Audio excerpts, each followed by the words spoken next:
The Dakota Territory. Winter of 1887 arrived with teeth and claws howling across the plains like a living thing. Snow swept horizontally through the air, not so much falling as hurled by vindictive winds. The small railway station at Fort Creek stood defiant against the onslaught, its wooden walls groaning under the assault of ice and wind. Inside the last passenger car of the Northwestern Pacific, Rebecca Sinclair pressed her gloved hand against the frosted window, trying to glimpse the station platform through the whiteout. The glass felt like ice beneath her fingers, despite the coal stove burning at the far end of the car.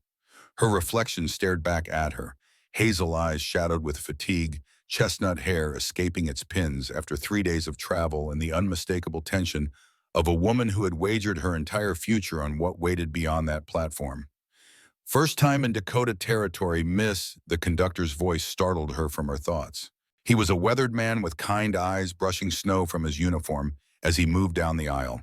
Rebecca nodded, withdrawing her hand from the window. "Yes, is it always like this?" "Sometimes it's worse." His smile creased the corners of his eyes. "You have someone meeting you?" "Yes." The word caught slightly in her throat. "My fiancé, Nathan Briggs." The name still felt foreign on her tongue, though she had exchanged letters with him for almost a year. She had never seen his face, heard his voice, or felt the touch of his hand. Yet in 3 days she would become his wife. The conductor nodded approvingly. "Mail order bride, smart man, you're Mr. Briggs. Not many women brave enough to come out here, especially not educated ones like yourself." Rebecca's fingers moved unconsciously to the small locket at her throat, the last gift from her father before everything fell apart. Inside was a miniature portrait of him painted when his name still commanded respect in Boston, banking circles before the scandal, before the accusations, before his body was found in his study, with an empty bottle of laudanum on the desk. "Ladies and gentlemen, Fort Creek Station," the conductor called out, moving toward the door. "End of the line, please gather your belongings. Due to the weather, we'll be delayed here until tomorrow at the earliest." Rebecca collected her carpet bag from beneath her seat. Her larger trunk had been stowed in the baggage car containing the modest possessions she'd been able to salvage after selling nearly everything to pay for this journey. What remained of her former life in Boston was packed inside her teaching credentials, a few cherished books, her mother's silver hairbrush, and carefully hidden beneath false stitching in the lining, documents she believed would prove her father's innocence. The train lurched to a final stop with a hiss of steam and grinding of brakes. Outside, wind howled like banshees, and snow swirled in chaotic patterns. The few passengers in her car, mostly men in heavy coats and worn boots, began to rise, collecting bags and adjusting scarves against the coming cold. Rebecca stood steadying herself against the seat as the train settled on its tracks. She smoothed her dark blue traveling dress, chosen carefully to be practical, yet presentable when she met Nathan for the first time. Her heart fluttered in her chest, a mixture of anticipation and dread. The letters between them had been formal at first, then warm, even tender in recent months. But letters could lie. Men could lie. She knew that better than most. As the conductor slid open the door, a blast of Arctic air rushed in, stealing Rebecca's breath. She pulled her woolen scarf higher around her neck and tugged on her gloves. One step at a time, she reminded herself. One moment at a time. The other passengers pushed forward, eager to disembark, but Rebecca hesitated.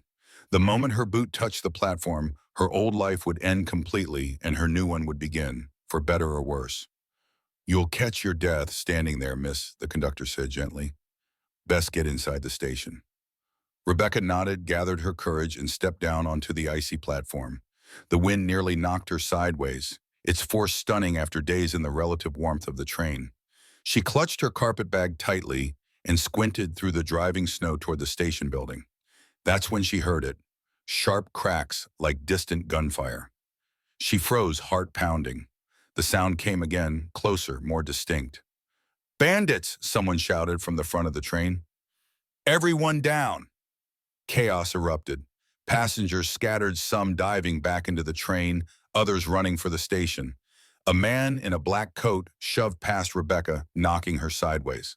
Her boots slipped on the ice and she fell hard, her carpet bag sliding away across the platform. Another shot rang out, this one striking the train window above her head. glass shattered, raining down in glittering shards. Rebecca rolled beneath the train, heart hammering against her ribs. From her position, she could see boots running across the platform, some fleeing, others pursuing. A rough hand seized her arm, dragging her from beneath the train. Rebecca struggled, terror closing her throat. "Stay still, miss," a man's voice urgent but not threatening. "You're not safe there." She looked up into the weathered face of an older gentleman with a trim white beard and startlingly blue eyes. Blood trickled from a cut on his forehead, but his grip on her arm was steady. "Walter Briggs," he said, pulling her to her feet. "Follow me, quickly now." "Briggs," Rebecca's mind raced. "Are you later?" Walter cut her off, guiding her toward the station building with surprising strength for a man his age. "Keep your head down." They half ran, half slid across the platform. Around them, the attack continued. Men in dark clothing, wrestling with passengers, shots firing into the air. Rebecca glimpsed her carpet bag lying abandoned in the snow, but Walter pulled her forward relentlessly. They reached the station door just as another shot rang out. Walter grunted, stumbling slightly, but recovered and pushed Rebecca through the doorway. Inside, passengers huddled against walls. The station master was trying to barricade the door with a bench. "Anyone hurt?" Walter called out, scanning the room. Before anyone could answer, the door burst open again. 3 men with bandanas covering their faces stormed in, revolvers drawn. "Nobody move!" the tallest one shouted. "Valuables in the bag now!" Rebecca pressed herself against the wall, heart pounding. Walter had disappeared in the confusion. The bandits moved efficiently through the station, collecting watches, wallets, and jewelry from the terrified passengers. One approached Rebecca, eyes cold above his bandana. "Jewelry," he demanded, gesturing with his gun. Rebecca's hand went instinctively to her locket. "Please," she whispered. "It was my father's." The man reached for it, but a commotion at the door distracted him. Outside, whistles blew. The town sheriff and his deputies arriving at last. The bandit cursed, grabbed a wallet from another passenger, and ran for the back door. His companions followed, firing a final shot into the ceiling as they fled.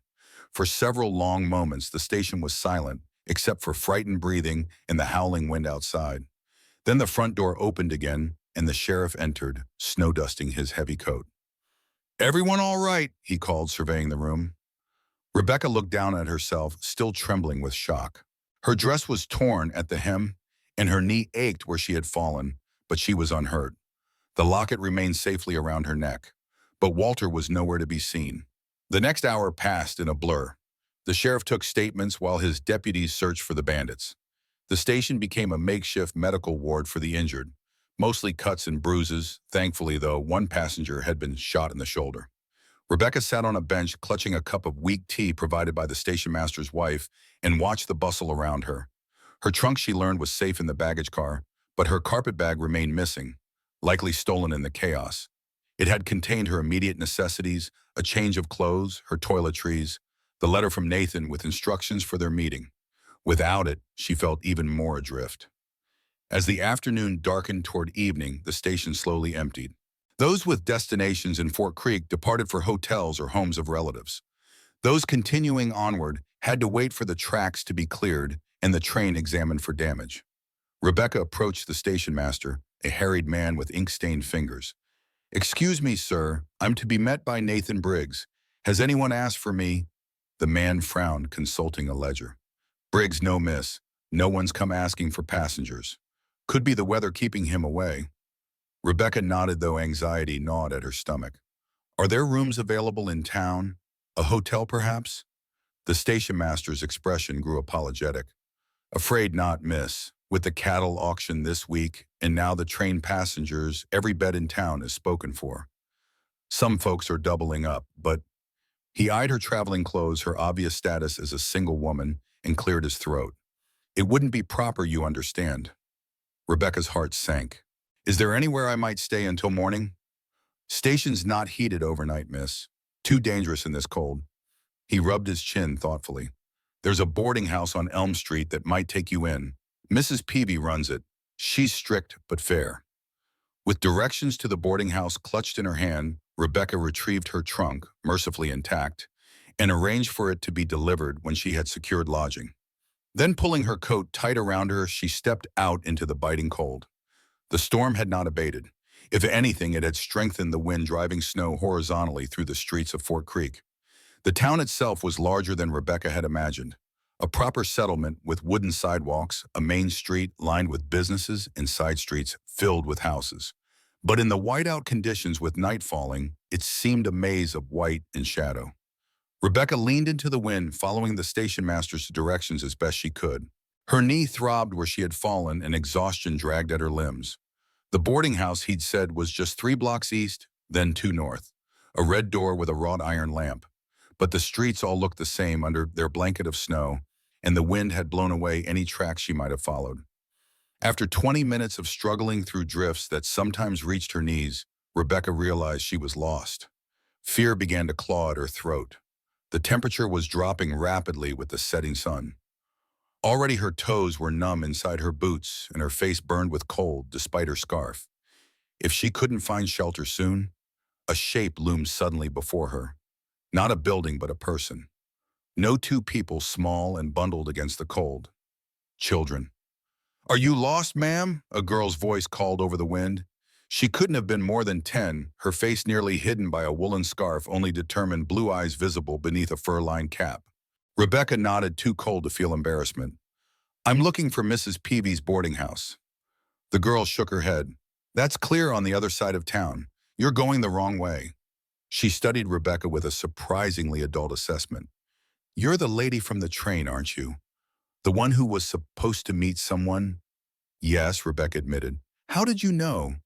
The girl exchanged a look with her companion, a smaller child, a boy, perhaps 5 or 6, nearly buried in his oversized coat. Something unspoken passed between them. "You need a home," the girl said matter-of-factly, "and we need a mother." Rebecca blinked, certain she had misheard. "I beg your pardon. You look like you don't belong in the cold," the girl continued, "and we don't have a mama anymore." The little boy nodded solemnly, his small face pinched with cold. One of his boots was bound with twine where the leather had split, and his mittens were clearly hand-knit, unraveling at the fingertips. "Where are your parents?" Rebecca asked, alarmed to find children out alone in such weather. "Our pa's name is Gabriel Sullivan," the girl announced with pride. "He has a farm past the cottonwoods. He's looking for a wife, but he's busy today." Rebecca frowned. "I don't know him. I meant to meet Nathan Briggs." The girl crossed her arms. "Well, he isn't here. Is he? Pa's just not at the station." "We're here to fetch you." The boy's voice was barely audible over the wind. "It's real cold, miss. Our house has a fire." Rebecca glanced at their thin coats, their reddened ears and noses. The rational part of her mind warned against following strangers, even children. But another part, the part that had survived a year of disgrace in Boston, that had sold her belongings and traveled across the country on the promise of letters, recognized the simple truth: she needed shelter, and these children needed help. "Where is your house?" she asked finally. "Not far," the girl said, holding out a bare hand. "Past the big fence through the cottonwoods. We walk it all the time." Rebecca hesitated a moment longer, then placed her gloved hand in the girl's smaller one. Whatever waited at the Sullivan farm couldn't be worse than freezing to death in the streets of Fort Creek. "Show me the way," she said. The girl's face brightened. "I'm Charlotte. This is my brother Samuel." "Rebecca Sinclair," she replied. "Rebecca." Charlotte repeated, testing the name. "Pa will like that name." They led her off the main street, their small boots leaving shallow tracks in the fresh snow. The wind tugged at Rebecca's coat and hat, but ahead beyond the town's edge she could make out a stand of trees. Cottonwoods, she presumed, their branches ghostly white in the gathering darkness. The children moved with the confidence of those who knew their path by heart, even in a blizzard. Charlotte kept a firm grip on Rebecca's hand, occasionally pointing out hidden obstacles. A fallen branch, a deceptively deep drift. Samuel trudged alongside, occasionally looking up at Rebecca with curious eyes. "How far is it truly?" Rebecca asked after they had walked for nearly half an hour. The town was well behind them now, only isolated farmhouses visible through the curtain of snow. "Just past them trees," Charlotte assured her. "See that smoke? That's our chimney." Rebecca squinted through the snowfall. Sure enough, a thin ribbon of smoke rose into the gray sky, barely visible against the gathering dusk. The sight gave her renewed energy, and she quickened her pace. They reached a leaning fence, its boards gray with age and patched in places with rope. Beyond it sat a low-weathered house with smoke curling from its stone chimney. A barn stood nearby its roof, bearing the dull sheen of frost that never fully melted in the heart of winter. The front porch sagged slightly at one end, and the windows glowed with the warm light of lamps within.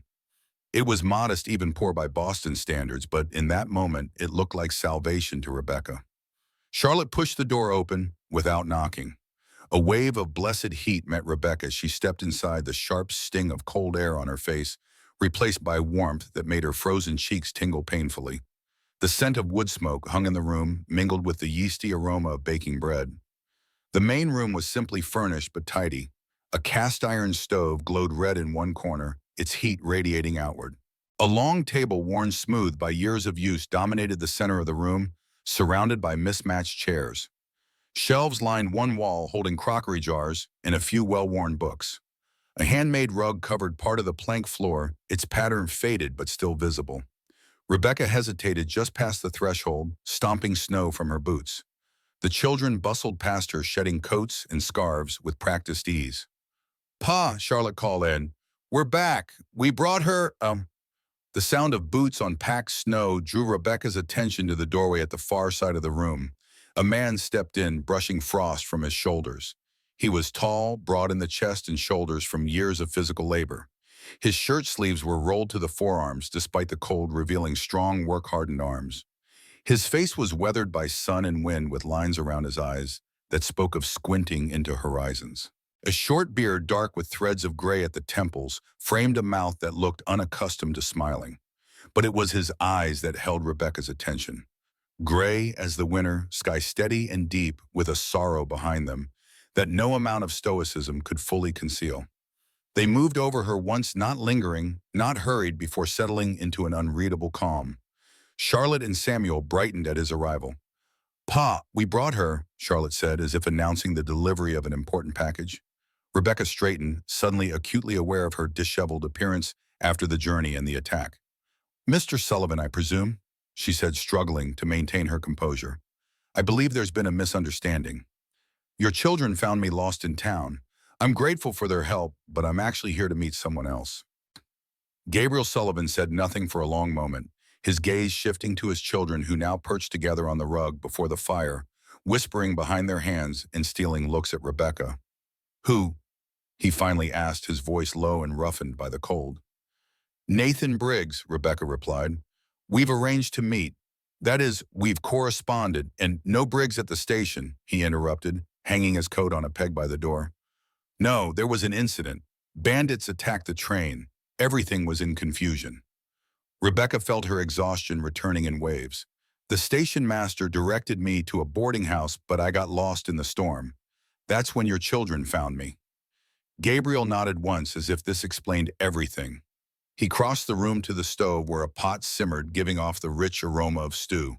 Without a word, he ladled a generous portion into a thick ceramic bowl and placed it on the table. "Sit," he said, gesturing to a chair. "Eat." The simplicity of the command, devoid of either threat or particular kindness, left Rebecca momentarily speechless. Part of her, the proper Bostonian part, wanted to refuse, to insist on being taken to town immediately, but her aching body and empty stomach overruled propriety.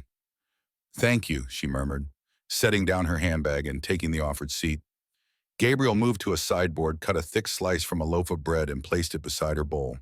Then, without another word, he turned to his children. "Coats hung properly?" he asked them. Charlotte nodded. "Yes, Pa, and we wiped our boots." "Good. Samuel, let's see those hands." The little boy approached his father, holding out small hands reddened by cold.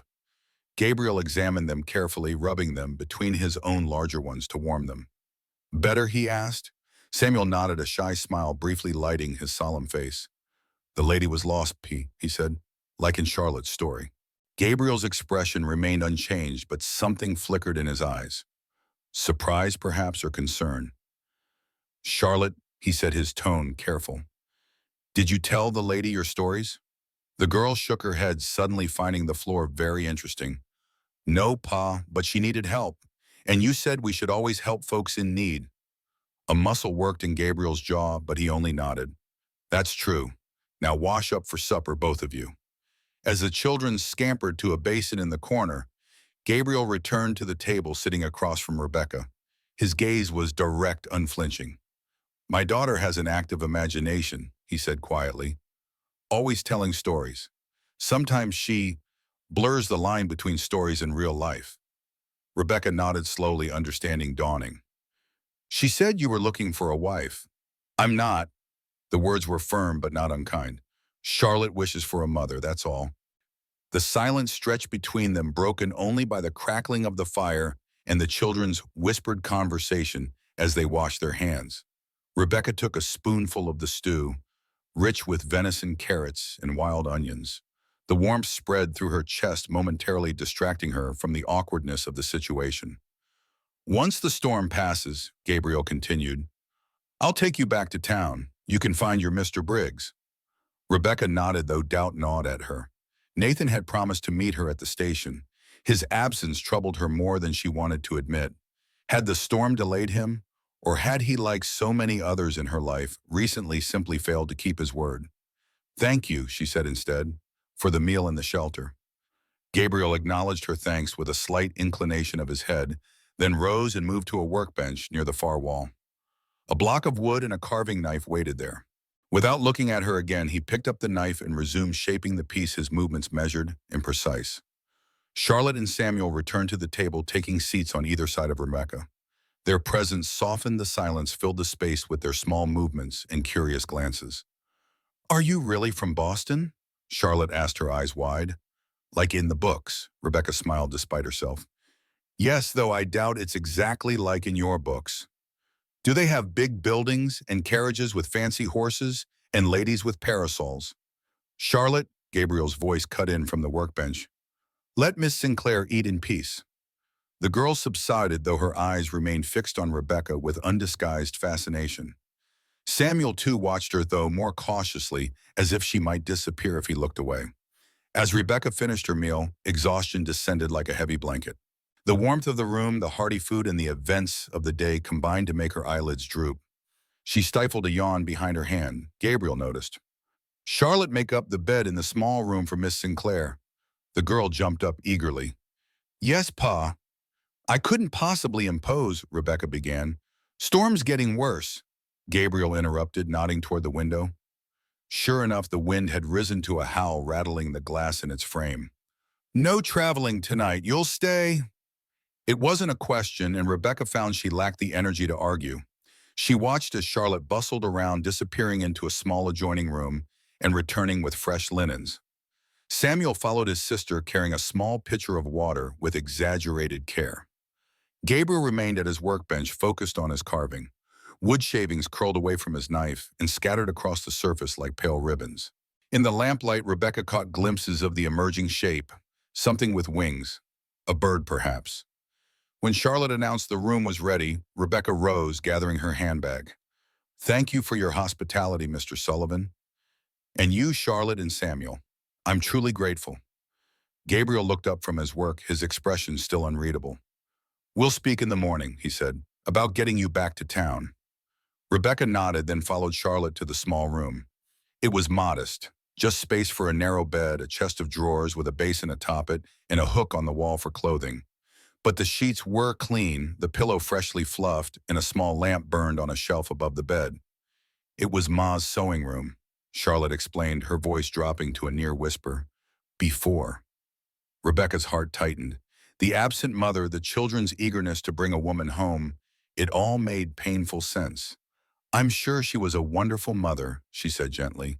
Charlotte nodded, her small face suddenly vulnerable. "She was. She taught me to sew and to tell stories. She smelled like lavender." The girl's voice caught slightly. "Pa doesn't talk about her much." Before Rebecca could respond, Samuel appeared in the doorway, clutching something in his small hands. He approached shyly, holding out his offering, a roughly carved wooden horse.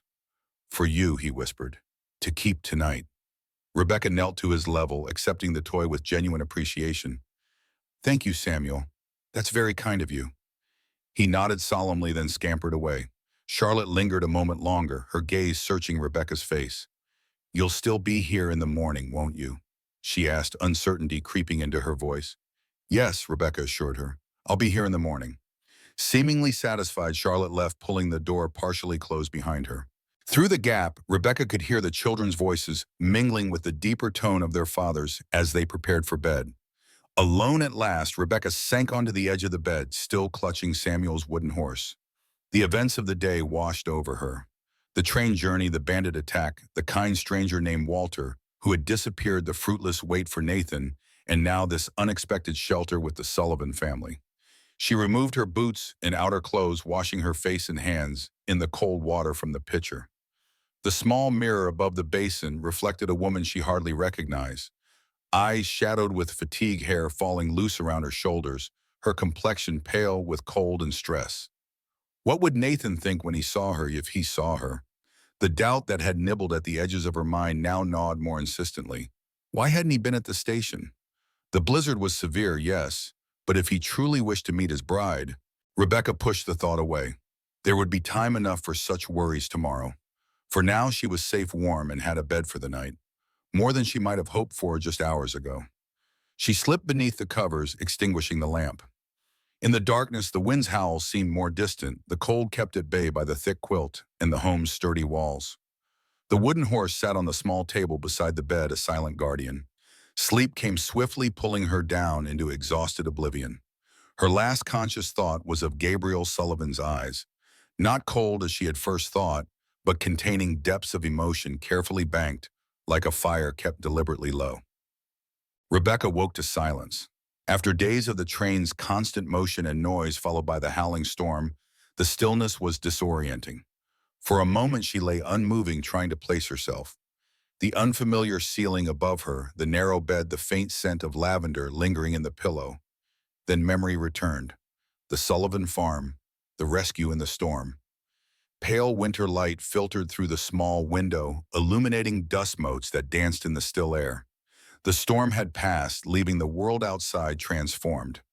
Rebecca rose and moved to the window. A landscape of pristine white stretched beyond the glass, the snow unbroken save for a narrow path that had been cleared from the house to the barn. She dressed quickly in the same travel-worn clothes from yesterday, lamenting the loss of her carpet bag with its change of clothing. Her hair she managed to pin up as best she could without a proper brush, using the small mirror to guide her efforts. The result was serviceable, if not what she would have chosen for meeting Nathan Briggs. Nathan. The thought of him brought a renewed surge of anxiety. Would he be searching for her in Fort Creek? Had he gone to the station yesterday, perhaps after she had already left? Or had he, like so many others, proven unreliable when it mattered most? The smell of coffee and frying bacon drew her from her thoughts. Rebecca smoothed her skirt, took a deep breath, and opened the door. The main room was bathed in morning light. Gabriel stood at the stove, his back to her, turning bacon in a cast-iron pan. Charlotte sat at the table mending what appeared to be a small shirt, her tongue caught between her teeth in concentration. Samuel knelt by the window, arranging wooden animals in some game of his own devising. It was Charlotte who noticed her first. "Good morning, Miss Rebecca," she called, setting aside her mending. "Did you sleep well? Pa made breakfast. He makes the best flapjacks in the territory, even better than Mrs. Thompson's. And she won a ribbon at the county fair." Gabriel turned spatula in hand. He had shaved, Rebecca noticed, and wore a clean shirt, though it was as plain and serviceable as yesterday's. "Morning," he said with a nod. "Coffee's hot." "Thank you," Rebecca replied, moving to the table. "And yes, Charlotte, I slept very well." Samuel abandoned his toys and came to stand beside her, his solemn face tilted up to study hers. "You kept my horse?" he asked quietly. Rebecca smiled. "I did. He watched over me all night. Thank you." The boy's face lit with pleasure, and he scampered back to his corner, apparently satisfied. Gabriel placed a mug of steaming coffee before her, then returned to the stove. The silence that followed was not uncomfortable, filled as it was with the domestic sounds of the morning. The sizzle of bacon, the clink of dishes, Charlotte's quiet humming as she resumed her mending. Rebecca cradled the mug between her palms, savoring the warmth and the rich aroma. It was good coffee, stronger than she was accustomed to in Boston parlors, but perfect for the frontier morning. "The storm's passed," Gabriel said, bringing plates to the table. "Roads should be clear enough by midday. I'll take you to town then." Rebecca nodded, though a strange reluctance tugged at her. The Sullivan home, for all its simplicity, had a warmth that went beyond the physical heat of its stove. The children's open curiosity, even Gabriel's quiet competence, created an atmosphere of not quite belonging, but acceptance. "You're very kind," she said. "I hate to impose further, but my trunk is still at the station. I have nothing but what I'm wearing." Gabriel studied her for a moment, then turned to Charlotte. "After breakfast, find something of your mother's for Miss Sinclair. The blue dress might do." Charlotte's eyes widened. "Ma's Sunday dress." A muscle worked in Gabriel's jaw. "She won't be needing it," he said, simply turning back to the stove. The meal that followed was simple but hearty: flapjacks golden and light bacon crisp, and more of the excellent coffee. Charlotte chattered throughout, peppering Rebecca with questions about Boston, about the train journey, about books she had read. Samuel ate quietly, occasionally offering a wooden animal for Rebecca's inspection. Gabriel said little, but Rebecca felt his attention like a physical presence. He watched his children with obvious love, his stern features softening when Samuel laughed or Charlotte made a particularly astute observation. Occasionally his gaze would move to Rebecca, assessing questioning, before returning to his plate. After breakfast, Charlotte led Rebecca back to the small bedroom, where she presented a dress of faded blue cotton, simple in cut but well made. "Ma wore this to church and for special occasions," Charlotte explained, stroking the fabric reverently. "She made it herself. She was real good at sewing." Rebecca accepted the dress carefully. "Charlotte, are you certain your father wants me to wear this? It seems very personal." The girl nodded emphatically. "Pa doesn't say things he doesn't mean. And Ma would have wanted to help you. She was always helping folks." With Charlotte's assistance, Rebecca changed into the borrowed dress. It was a little large in the waist and a bit short at the ankle, but otherwise fit well enough. The fabric was soft with washing, the color flattering to her complexion. "You look pretty," Charlotte declared, standing back to admire the effect. "Like a real lady, even without fancy things." Rebecca smiled, touched by the child's earnestness. "Thank you, Charlotte. And thank you for the loan of the dress. I'll take very good care of it." When they returned to the main room, Gabriel was cleaning his rifle at the table, his movements methodical and practiced. He looked up as they entered, his expression unchanging, save for a slight widening of his eyes when he saw Rebecca in his late wife's dress. "It fits well enough," he said after a moment, returning his attention to the rifle. "We'll leave for town in an hour. I need to check the livestock first." He rose, reassembling the rifle with quick, efficient movements, then donned his coat and hat and stepped outside.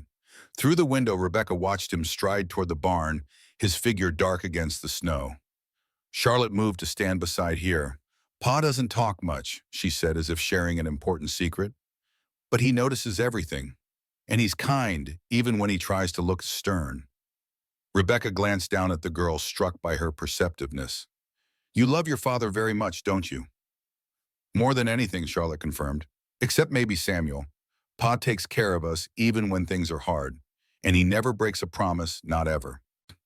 There was a pointed quality to the girl's words that made Rebecca wonder if Charlotte was drawing a comparison to Rebecca's absent fiancé.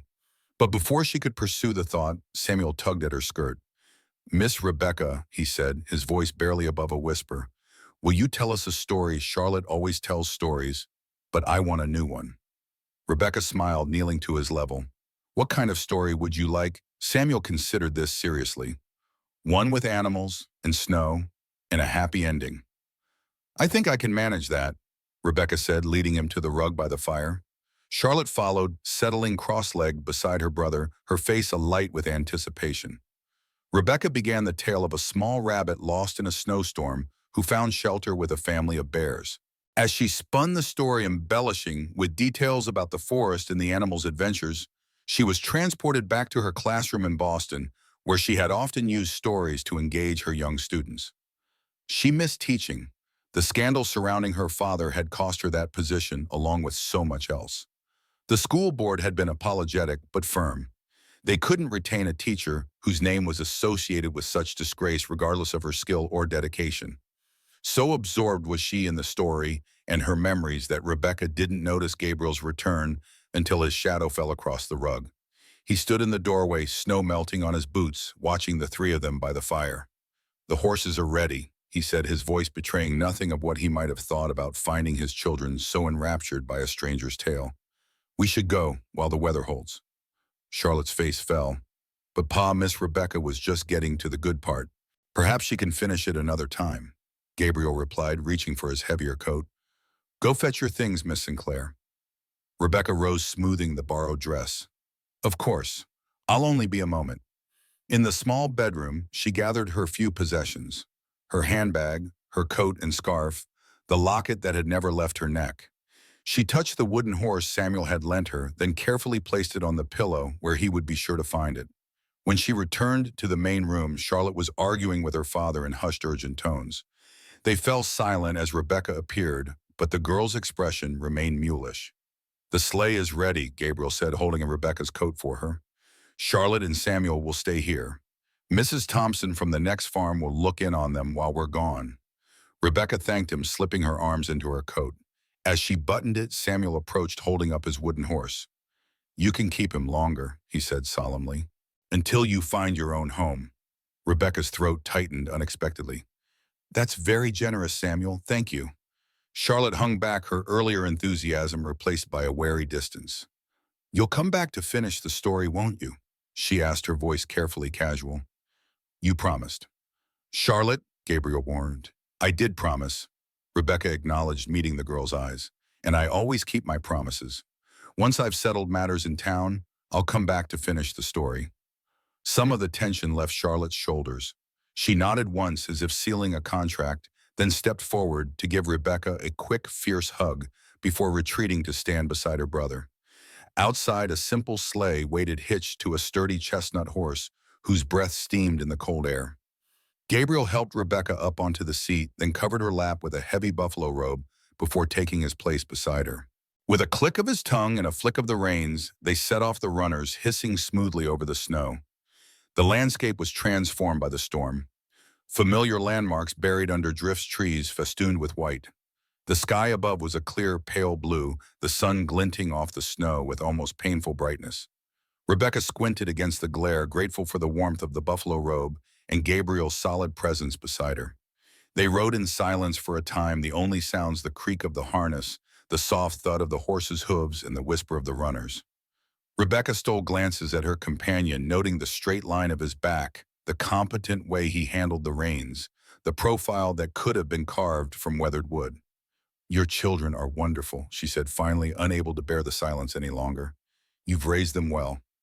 Gabriel's expression didn't change, but something in the set of his shoulders eased slightly. They're good kids, he agreed. Smart, too smart sometimes. Charlotte has quite an imagination, Rebecca ventured. Her stories. She gets that from her mother, Gabriel said, his voice softening almost imperceptibly. Catherine was always spinning tales. Said life was hard enough without stories to lighten it. It was the first time he had mentioned his late wife by name, and Rebecca sensed the significance of the moment. She sounds like a remarkable woman. Gabriel nodded, his eyes fixed on the road ahead. She was. The silence returned, but it felt different now. Less a barrier than a space for thought. Rebecca watched the countryside pass, trying to order her tumultuous thoughts. What would await her in Fort Creek? Would Nathan be there with explanations and apologies? Or would she find herself truly alone in this vast, unforgiving territory? And what of the man beside her? Gabriel Sullivan was a puzzle, stern yet kind, reserved yet attentive. The way he cared for his children spoke volumes about his character, even as his silence concealed his thoughts. As they approached Fort Creek, the isolated farms gave way to more clustered buildings. The main street had been partially cleared of snow, though drifts still hugged the boardwalks and alleyways. People moved about their business, bundled against the cold. Women carrying market baskets, men loading wagons, children throwing snowballs. Gabriel guided the sleigh to the center of town near the general store. Where would you like to go first? He asked. The station? Rebecca nodded, gathering her courage. Yes, please. My trunk should still be there, and perhaps Mr. Briggs has left a message. They proceeded to the station, where the station master confirmed that Rebecca's trunk was safe in the baggage room. Of Nathan Briggs, however, there was no sign, no message, no inquiry after a missing bride. Strange, the station master mused, scratching his beard. Briggs, you say? Don't recall anyone by that name asking about passengers. And in a town this size, especially in winter, a stranger would be noticed. Rebecca's heart sank. Had it all been a cruel joke? The letters, the promises, the future she had imagined. Thank you, she said, forcing composure into her voice. Is there a hotel where I might stay until this matter is resolved? The station master shook his head. Still full up, miss. The cattle auctions brought up folks from 3 counties. Might try Mrs. Peavy's boarding house, though she's particular about single ladies. Gabriel, who had been silent throughout the exchange, stepped forward. Miss Sinclair's trunk, he said. We'll take it now. While the station master went to retrieve the trunk, Rebecca turned to Gabriel. You've been so kind, Mr. Sullivan, but I can't impose further. I'll find accommodations somehow. Gabriel studied her, his gray eyes unreadable. You made a promise to my children, he said finally, about finishing that story. Rebecca blinked, caught off guard. Yes, but Sullivan, a new voice interrupted, booming across the station. Didn't expect to see you in town. They turned to see a tall man approaching, expensively dressed in a fur-collared coat. His face was florid from cold or drink, his expression a practiced smile that didn't reach his eyes. Gabriel's posture stiffened. Pike, he acknowledged coldly. The man, Pike, stopped before them, his gaze moving assessingly over Rebecca. And who might this lovely lady be? Don't tell me you've finally decided to rejoin society, Sullivan. Miss Sinclair, Gabriel said, not answering the implied question. Rebecca, this is Harrison Pike. He owns the bank and several businesses in town. Pike swept off his hat, revealing thinning hair oiled flat to his scalp. Charmed Miss Sinclair. New to our little community, are you? There was something in his manner that set Rebecca's nerves on edge, a calculating quality beneath the veneer of geniality. Yes, she replied simply. I arrived yesterday. On that ill-fated train, I presume terrible business with those bandits. I do hope you weren't too frightened. Before Rebecca could answer, the station master returned with her trunk. Gabriel immediately moved to load it onto the sleigh, effectively placing himself between Rebecca and Pike. If you'll excuse us, he said, not bothering with politeness. We have business to attend to. Pike's smile thinned. Of course. Always in a hurry, aren't you, Sullivan? But Miss Sinclair, should you need anything during your stay, anything at all, please don't hesitate to call on me. My home is the large one on Hill Street with the white columns. He tipped his hat again and strode away, leaving Rebecca with the distinct impression of having been measured for some purpose she couldn't fathom. Who was that man, she asked as Gabriel helped her back into the sleigh. Gabriel's expression was grim as he took up the reins. Trouble, he said simply. Best to steer clear of him. They drove next to the general store where Gabriel insisted on purchasing supplies while Rebecca waited in the sleigh. She watched the townspeople pass, wondering if Nathan might be among them. But no one approached, no one called her name. When Gabriel returned, his arms full of packages, she had made her decision. Mr. Sullivan, she said as he stowed the purchases beneath the seat. I would like to accept your hospitality for a few more days if the offer still stands. Just until I can locate Mr. Briggs or make other arrangements. Gabriel paused, studying her face. Whatever he saw there seemed to satisfy him, for he nodded once. The offer stands, he said, and the children will be glad. As they left Fort Creek behind, Rebecca gazed back at the bustling little town, trying to quell the sense of abandonment that threatened to overwhelm her. Nathan's absence felt like yet another betrayal in a long line of disappointments. Yet as the sleigh glided over the snow toward the Sullivan farm, with Gabriel's solid presence beside her, and the knowledge of Charlotte and Samuel waiting at home, Rebecca felt something unexpected. A small, fragile tendril of hope, like the first green shoot after a long winter. Home. The word echoed in her mind, surprising in its rightness. Not her home, not yet, perhaps not ever. But for now, for this moment, suspended between past and future, it was shelter against the storm. The late afternoon sun cast long blue shadows across the snow as they approached the Sullivan farm. Rebecca sat straight, anticipation replacing some of the day's disappointment as the familiar silhouette of the house came into view. Smoke rose from the chimney in a straight column, undisturbed by wind, and warm light glowed from the windows. As the sleigh rounded the final bend in the road, the front door burst open. Charlotte and Samuel tumbled out onto the porch, waving excitedly. Beside her, Gabriel made a sound that might have been a suppressed chuckle. Told you they'd be watching, he said, guiding the horse to a stop before the house. The children bounded down the steps, heedless of the cold in their excitement. You came back, Charlotte exclaimed, her eyes bright, and you brought your trunk. Does that mean you're staying, Charlotte? Gabriel said, his tone a gentle warning as he helped Rebecca from the sleigh. For a few days, Rebecca told the girl, smiling despite her weariness. Your father has kindly offered to let me stay until I sort out my situation. Samuel tugged at her skirt. Did you bring my horse back? Did he keep you safe? Rebecca knelt to the boy's level, pulling the wooden toy from her pocket. He was the perfect guardian. Thank you for lending him to me. The boy beamed, accepting the horse with reverent hands. Now inside, both of you, Gabriel directed, lifting Rebecca's trunk from the sleigh. It's too cold to be out without proper coats. The children scampered up the steps, Charlotte already talking about where Rebecca would sleep and how she would help make dinner. Rebecca followed more slowly, suddenly overwhelmed by the simple welcome, so at odds with the rejection she had faced in Fort Creek. As she reached the porch, Gabriel set down her trunk and caught her eye. You don't have to stay, he said quietly. If this isn't what you want, I can take you back tomorrow. Rebecca considered his words, sensing the genuine offer behind them. This taciturn man, she realized, had no ulterior motives, no hidden agenda. He was simply offering shelter to someone in need, as he would have wanted for his own family if circumstances were reversed. Thank you, she said with equal sincerity, but I'd like to stay if that's truly all right, just until I find Mr. Briggs or make other arrangements. Gabriel studied her a moment longer, then nodded once. It's all right, he said, lifting the trunk again and carrying it inside. The house welcomed her with its warmth and familiar scents. Wood smoke, baking bread, the faint lavender that seemed to permeate the rooms. An elderly woman stood by the stove, stirring something in a large pot. She turned as they entered, revealing a face mapped with wrinkles and bright, knowing eyes. So this is the young lady, she said, her voice rich with age and humor. Charlotte has talked of little else all day. Mrs. Thompson, Gabriel said by way of introduction, Miss Rebecca Sinclair. Rebecca, our neighbor, Rose Thompson. The older woman wiped her hands on her apron and approached, studying Rebecca with unconcealed interest. Welcome to Fort Creek, Miss Sinclair. Or what passes for welcome in this weather?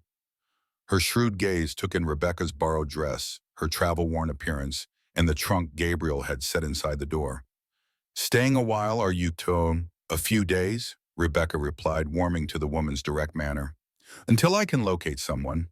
Mrs. Thompson nodded, a knowing glint in her eye. Well, you've landed in good hands, whatever brought you here. Sullivan's a man of few words but solid character. She turned to Gabriel. The stew's nearly ready and I've made biscuits. Charlotte helped with the kneading.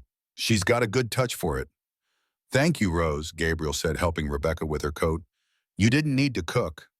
Nonsense.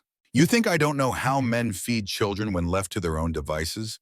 All meat and potatoes, no greens to speak of. She shook her head in mock disapproval.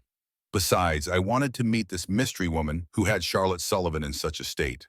Charlotte, who had been hovering nearby, unable to contain her excitement, burst in. Mrs. Thompson, Miss Rebecca is from Boston, and she was a teacher, and she tells the best stories, and she's going to finish the one about the rabbit and the bears tonight. Aren't you, Miss Rebecca? Rebecca smiled at the girl's enthusiasm. If your father doesn't mind, yes.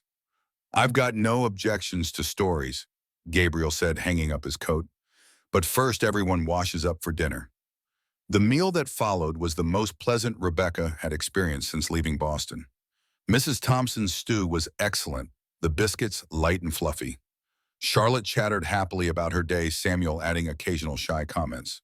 Even Gabriel seemed more relaxed, the stern set of his mouth softening as he listened to his children.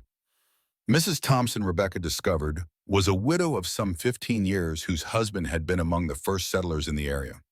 She lived alone in a small house on the neighboring property, but spent much of her time with the Sullivan family, especially since Catherine's death 3 years earlier. I've no children of my own, she explained as they cleared the table after dinner. So I've adopted these 2 rapscallions. She ruffled Samuel's hair affectionately. And their father, too, though he'd never admit to needing looking after. Gabriel, returning from bringing in more firewood, raised an eyebrow, but didn't contradict her. Rose knows everyone and everything in Fort Creek, he told Rebecca. If anyone can help you find your Mr. Briggs, it's her. Mrs. Thompson's eyes sharpened with interest. Briggs, that's who you're looking for. Rebecca nodded, hope flaring. Nathan Briggs. We've corresponded for nearly a year, and he was supposed to meet me at the station yesterday. The older woman's brow furrowed. Nathan Briggs, she repeated thoughtfully. The name sounds familiar, but I can't place it just now. My memory isn't what it used to be. Let me think on it overnight. Before Rebecca could press for more, Charlotte tugged at her hand. Story time now. Please, we've been waiting all day. With an apologetic glance at the adults, Rebecca allowed herself to be led to the rug before the fire, where Samuel was already arranging his wooden animals in anticipation. She settled beside them, smoothing the borrowed blue dress over her knees. Now where were we? She asked, though she remembered perfectly well. The rabbit was lost in the snow, Samuel supplied eagerly, and he found the bear cave, but he was scared the bears might eat him. That's right, Rebecca nodded, slipping easily into the storyteller's cadence. But the rabbit was so cold and tired that he decided to risk it. He hopped into the cave, his heart beating very fast. As she continued the tale, Rebecca was aware of Gabriel moving to his workbench, resuming work on his carving. Mrs. Thompson settled in a chair near the fire, her knitting needles clicking softly as she worked. The scene was so domestic, so peaceful, that Rebecca felt a pang of longing. This was what she had hoped to find with Nathan. Not wealth or status, but this sense of belonging of home. The story concluded with the rabbit becoming part of the bear family, teaching them to hop, and they teaching him to fish. Samuel clapped his hands in delight at the happy ending, while Charlotte leaned against Rebecca's shoulder with a contented sigh. That was perfect, the girl murmured. Will you tell us another tomorrow night? If I'm still here, Rebecca hedged, suddenly aware of the temporary nature of her stay. You'll be here, Charlotte said with the certainty of childhood. I know it. Mrs. Thompson rose, gathering her shawl. Time for me to head home before it gets any later. Gabriel, you'll see Miss Sinclair settled. Gabriel looked up from his carving. The bird shape now more defined, its wings spread as if in flight. Of course. Thank you for dinner, Rose. The older woman patted his shoulder as she passed. My pleasure. Miss Sinclair, it was delightful to meet you. I do hope we'll have more opportunities to talk. After Mrs. Thompson's departure and the children's reluctant goodnights, Rebecca found herself alone with Gabriel in the main room. He continued working at his bench, the soft scrape of his knife against wood the only sound. Rebecca stood by the fire watching the flames and gathering her thoughts. Your neighbors are very kind, she said, finally breaking the silence. Gabriel glanced up briefly. Rose has been a godsend since Catherine died. Practically raised Charlotte and Samuel alongside me. The mention of his late wife opened a door Rebecca had been hesitant to approach. May I ask, what happened to your wife? Gabriel's hand stilled on the carving. For a moment she thought he might not answer. Then without looking up, he said, Illness. 3 winters ago. It was quick at least. Fever took her in less than a week. I'm so sorry, Rebecca said softly, hearing the grief still raw in his voice. Gabriel nodded once, acknowledging her sympathy but not inviting more. His knife resumed its steady rhythm against the wood. Rebecca moved to the window, gazing out at the night. Stars glittered in the black sky, harder and brighter than she had ever seen them in Boston. The moon cast blue shadows across the snow, transforming the familiar landscape into something ethereal and strange. From this vantage point, she could see the barn, the fence line, and beyond that, the dark mass of the cottonwood grove. Everything was still frozen in winter's grip. Yet there was life here, in the warm house behind her, in the steady hands of the man at the workbench, in the sleeping children down the hall. Mr. Sullivan, she said, turning from the window, I want to thank you, not just for the shelter, but for the kindness you have shown a stranger. Gabriel looked up, his gray eyes meeting hers directly. No one's truly a stranger in weather like this, he said simply. Only a neighbor you haven't met yet. The words delivered in his matter-of-fact tone touched Rebecca deeply. This, she realized, was the essence of frontier life, the recognition that survival depended on community, on extending help without question when it was needed. Still, she insisted, you didn't have to open your home to me, especially with your children. Gabriel set down his knife, giving her his full attention. Miss Sinclair, he said, you needed help. My children brought you here. In my experience, children often see things more clearly than adults. Maybe they saw something I didn't. He rose, crossing to the stove to bank the fire for the night. "You'll stay in Catherine's sewing room again. I've had Charlotte make it up properly. Your trunk's already there." The abrupt change of subject was so typical of him that Rebecca almost smiled. "Thank you," she said. "Good night, Mr. Sullivan." As she turned toward the small room, Gabriel's voice stopped her. "Rebecca," he said the first time he had used her given name. "Whatever brought you to Dakota territory, whatever you're running from or toward, you're safe here. Remember that." Their eyes met across the room and something passed between them. Not quite understanding, but a recognition of shared experience. They were both in their ways survivors. "I will," she promised, and slipped into the sewing room, closing the door softly behind her. In the privacy of the small space, Rebecca sat on the edge of the bed, overwhelmed by the day's events. Her trunk stood in the corner, a tangible reminder of her journey and its purpose.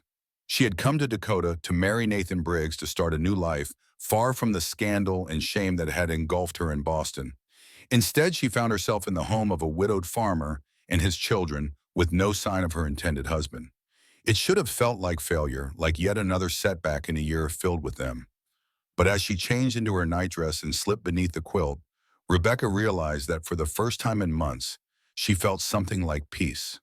Not happiness, not yet, but a quiet certainty that whatever happened next, she would face it with renewed strength. Outside her window, the moon sailed high above the snow-covered plains. In Boston, such light would be dimmed by street lamps and buildings. Here it illuminated everything with a silvery clarity that made even shadows seem less threatening. Rebecca closed her eyes, listening to the familiar creaks of the house settling for the night. From down the hall came the soft murmur of Gabriel's voice as he checked on his sleeping children, a rumble of comfort, of constancy. Sleep came swiftly, drawing her down into dreams of snow and wooden birds taking flight against an endless Dakota sky. Dawn broke with the particular stillness that follows a heavy snow. Rebecca woke to pale golden light filtering through the small window, illuminating dust motes that danced in the cold air. For a moment she lay motionless, savoring the cocoon of warmth beneath the quilt, listening to the quiet creaks and rustles of the Sullivan household stirring to life. 3 days had passed since her arrival with no word from Nathan Briggs. Each morning Gabriel had offered to take her back to town, and each morning Rebecca had found reasons to delay. The road still too treacherous, her borrowed dress needing mending, a promised story for the children not yet completed. Small excuses that masked a larger truth: she felt safe here, welcomed in a way she hadn't experienced since before her father's disgrace. The routine of the Sullivan farm had absorbed her with surprising ease. Mornings began before sunrise, with Gabriel building up the fire in the main room stove before heading out to tend the livestock. Rebecca would rise soon after, helping Charlotte prepare breakfast before the children left for the small schoolhouse 2 miles away. The days she spent assisting with household tasks, mending clothes, baking bread, preserving the last of the autumn's apples from the root cellar. In the afternoons, when the children returned, she helped with their lessons, discovering in Charlotte an eager mind that absorbed knowledge like dry earth taking rain, and in Samuel a quieter intelligence that revealed itself in unexpected moments of insight. Evenings were for stories, Rebecca's tales from books she had read, or taught Charlotte's imaginative narratives about woodland creatures and frontier adventures, and occasionally, when prompted by his children, Gabriel's measured accounts of his travels before settling in Dakota territory. Through it all, Rebecca watched and listened, piecing together the story of this family that had so unexpectedly taken her in. Gabriel Sullivan had fought for the Union during the Civil War, she learned, not from him directly, but from Charlotte's proud mentions and the old uniform coat hanging in the back of the clothing press. After the war, he had worked on railroads pushing west, then as a logger in Minnesota, before finally claiming this homestead 10 years ago. He had met Catherine in Fort Creek, where she taught at the one-room schoolhouse. Their courtship had been brief but sincere, resulting in a marriage that, by all accounts, had been happy, despite the hardships of frontier life. Charlotte had been born a year later, Samuel following 5 years after. What Rebecca couldn't determine, despite careful observation, was exactly how Catherine had died. Gabriel's mention of a fever seemed truthful but incomplete. Whenever the subject arose, Charlotte would grow uncharacteristically quiet, and Samuel would retreat to his corner with his wooden animals. Even Mrs. Thompson, who visited regularly and spoke freely on most subjects, grew evasive when Catherine's final days were mentioned. This morning, as Rebecca dressed in Catherine's blue dress, now altered slightly to better fit her frame, she resolved to delay no longer. She would ask Gabriel to take her to town today to make a concerted effort to locate Nathan or determine what had happened to him. Her welcome with the Sullivans had been generous, but she couldn't impose indefinitely. When she emerged from the small bedroom, she found Gabriel already returned from the barn, washing his hands at the basin while Charlotte set the table for breakfast. Samuel sat on the rug before the fire, carefully arranging kindling in the wood box. "Good morning," Rebecca greeted them, moving to help Charlotte with the plates. Gabriel nodded in acknowledgement, drying his hands on a rough towel. "Morning, sleep well?" "Very well, thank you." Rebecca hesitated, then pressed on. "Mr. Sullivan, I was hoping you might take me to town today. It's been 3 days and I should make inquiries about Mr. Briggs." Gabriel studied her for a moment, his gray eyes unreadable. "Of course," he said finally. "After breakfast. Charlotte, you and Samuel will stay with Mrs. Thompson." Charlotte's face fell. "But Pa, can't we come too? I wanted to show Miss Rebecca the general store and the candy shop and—" "School day," Gabriel reminded her gently, "and Miss Sinclair has business to attend to." The girl subsided, though her disappointment was evident. Samuel looked up from his task, his solemn eyes moving between the adults. "Will you come back?" he asked Rebecca, his voice small. Before Rebecca could answer, Gabriel spoke. "That's for Miss Sinclair to decide, son. Now wash up for breakfast." The meal was quieter than usual, with Charlotte picking at her food instead of chattering about school or her latest story ideas. Samuel ate methodically, his eyes occasionally lifting to study Rebecca's face as if memorizing her features. Gabriel, too, was more silent than normal, his attention seemingly focused on his plate. But Rebecca had learned to read the subtle shifts in his demeanor, the slight tension in his shoulders, the way his brow furrowed when something troubled him. "I've imposed on your hospitality long enough," she said softly, addressing what she thought might be his concern. "It's time I sorted out my situation." Gabriel looked up, his expression softening slightly. "You've been no imposition. The children—" He glanced at Charlotte and Samuel, then back to Rebecca. "They've enjoyed having you here." "And I've enjoyed being here," she admitted. "But I came to Dakota Territory for a purpose. I need to determine if that purpose can still be fulfilled." Gabriel nodded once, accepting her decision. "We'll leave after I've taken the children to school." Charlotte brightened slightly. "Then you won't leave until we get home, will you, Miss Rebecca? You'll still be here when school's over." Rebecca smiled at the girl's transparent hope.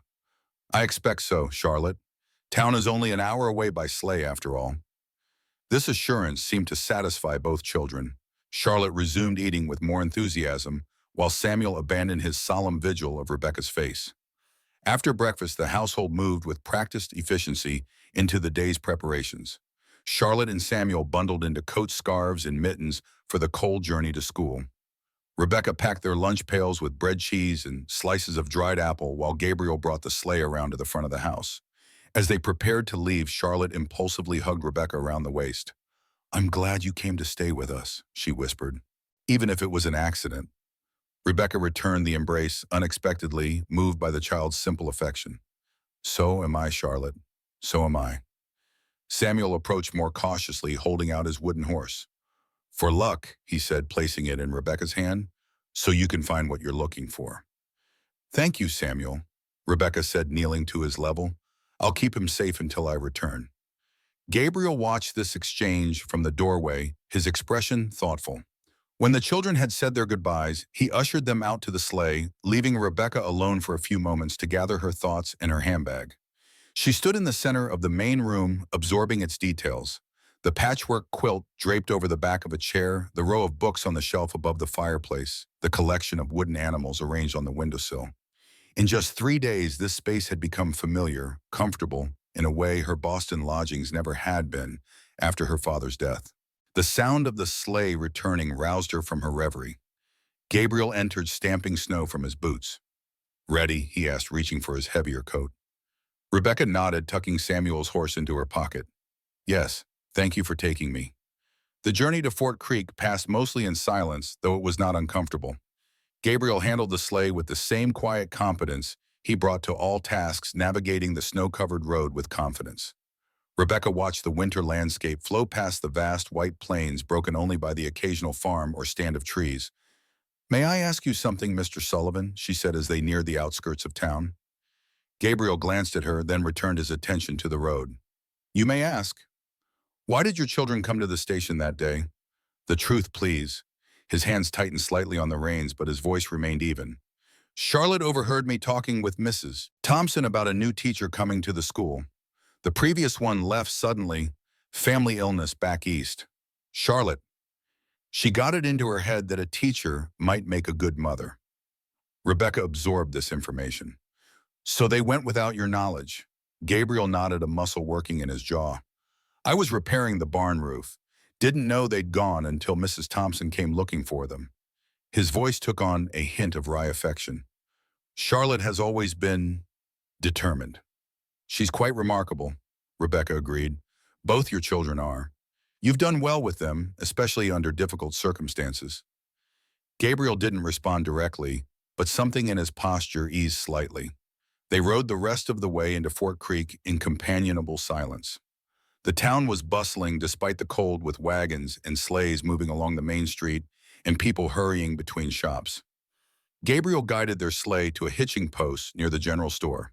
"Where would you like to start?" he asked as he helped Rebecca down. "The hotel, I think," she decided.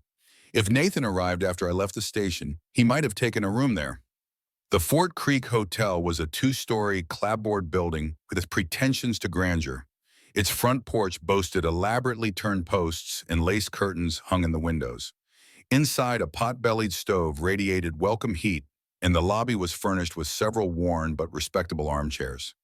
The desk clerk, a thin man with ink-stained fingers, looked up as they entered. His eyes widened slightly at the sight of Gabriel, whose height and bearing commanded attention, even in his plain frontier clothing. "Mr. Sullivan," he greeted, then turned a curious gaze to Rebecca. "How may I help you folks today?" "I'm inquiring about a guest," Rebecca said, stepping forward. "Nathan Briggs. Has he taken a room here recently?" The clerk frowned, consulting his register. "Briggs, no ma'am, no one by that name. We've been full up with the cattle auction anyway. Couldn't have accommodated him if he tried." Rebecca's heart sank, though she had half expected this answer. "What about other lodgings in town? The boarding house, perhaps?" "You could check with Mrs. Peavy," the clerk suggested, "though she's particular about who she takes in. There's also rooms above the saloon, but—" He glanced at Rebecca's respectable attire and cleared his throat. "Not for a lady, of course." Gabriel, who had been standing silently behind Rebecca, spoke up. "We'll try the boarding house. Thank you." Mrs. Peavy's establishment proved equally fruitless. No Nathan Briggs had sought lodging there, nor had he registered at the town's small land office nor left messages at the telegraph office. It was as if the man Rebecca had corresponded with for a year simply didn't exist. By midday, Rebecca's initial concern had blossomed into genuine worry. They paused for lunch at a small cafe near the center of town where Gabriel insisted on paying despite Rebecca's protests. What if something happened to him? She wondered aloud, her soup cooling untouched before her. The weather or illness or... Possible, Gabriel acknowledged. But wouldn't someone know of him? A neighbor, a business associate. Rebecca nodded slowly. "You're right. It's as if..." She hesitated, reluctant to voice the thought that had been growing in her mind. "As if he never existed," Gabriel finished for her. "At least not here." Their eyes met across the table, and Rebecca saw understanding in his gaze. Not pity, which she couldn't have borne, but a simple recognition of the possibility she faced. "There's one more place we might inquire," Gabriel said after a moment. "The doctor's office. If Briggs was taken ill, Dr. Calloway would know." The doctor's office was a small building on a side street, its shingle weathered but clearly legible. Gabriel knocked on the door, which was opened promptly by a man in his 60s, with a trim white beard and startlingly blue eyes that widened in recognition as they fell on Rebecca. "Well, well," he said, his voice familiar. "The young lady from the train. I'd wondered what became of you."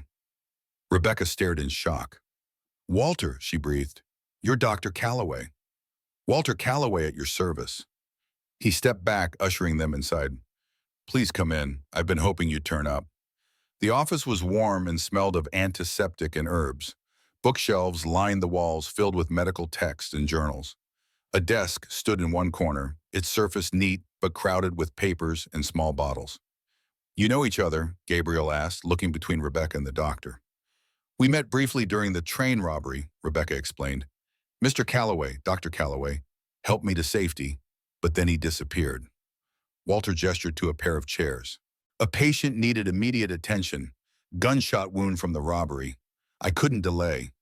He studied Rebecca with professional concern. "You seem to have landed on your feet, though. No injuries from your ordeal." "None thanks to you," Rebecca assured him. "But Dr. Calloway, we're here about another matter. I'm trying to locate a man named Nathan Briggs. We were to meet when I arrived, but there's been no sign of him." The doctor's expression changed subtly, a tightening around the eyes, a slight compression of his lips. He glanced at Gabriel, then back to Rebecca. "Nathan Briggs," he repeated slowly. "Yes, I knew him." Rebecca's heart leapt. "Then he is real. Do you know where I might find him?" Walter Calloway sighed, settling into his desk chair. "Miss Sinclair, I'm afraid I have difficult news. Nathan Briggs is dead. He died 3 months ago in a fire at his cabin outside town." The words struck Rebecca like a physical blow. "Dead," she echoed. "But that's impossible. I received a letter from him just 2 weeks ago confirming our meeting." Walter and Gabriel exchanged a look that Rebecca couldn't interpret. "I'm sorry," the doctor said gently. "There's no mistake. I attended him myself, but his injuries were too severe. He lingered for a day, but there was nothing to be done." Rebecca's mind raced, trying to reconcile this information with her correspondence. "Perhaps it's a different Nathan Briggs. The man I wrote to was about 35, formerly of Illinois." "That was Nathan," Walter confirmed. "My nephew, in fact. He came west after the war settled here about 5 years ago. Kept to himself, mostly had a small claim up near Eagle Creek." "Your nephew," Rebecca's confusion deepened. "But why didn't you say anything when we met on the train?" Walter spread his hands. "I didn't know who you were then, Miss Sinclair. It was only after when I heard about a young woman asking after Nathan that I began to wonder.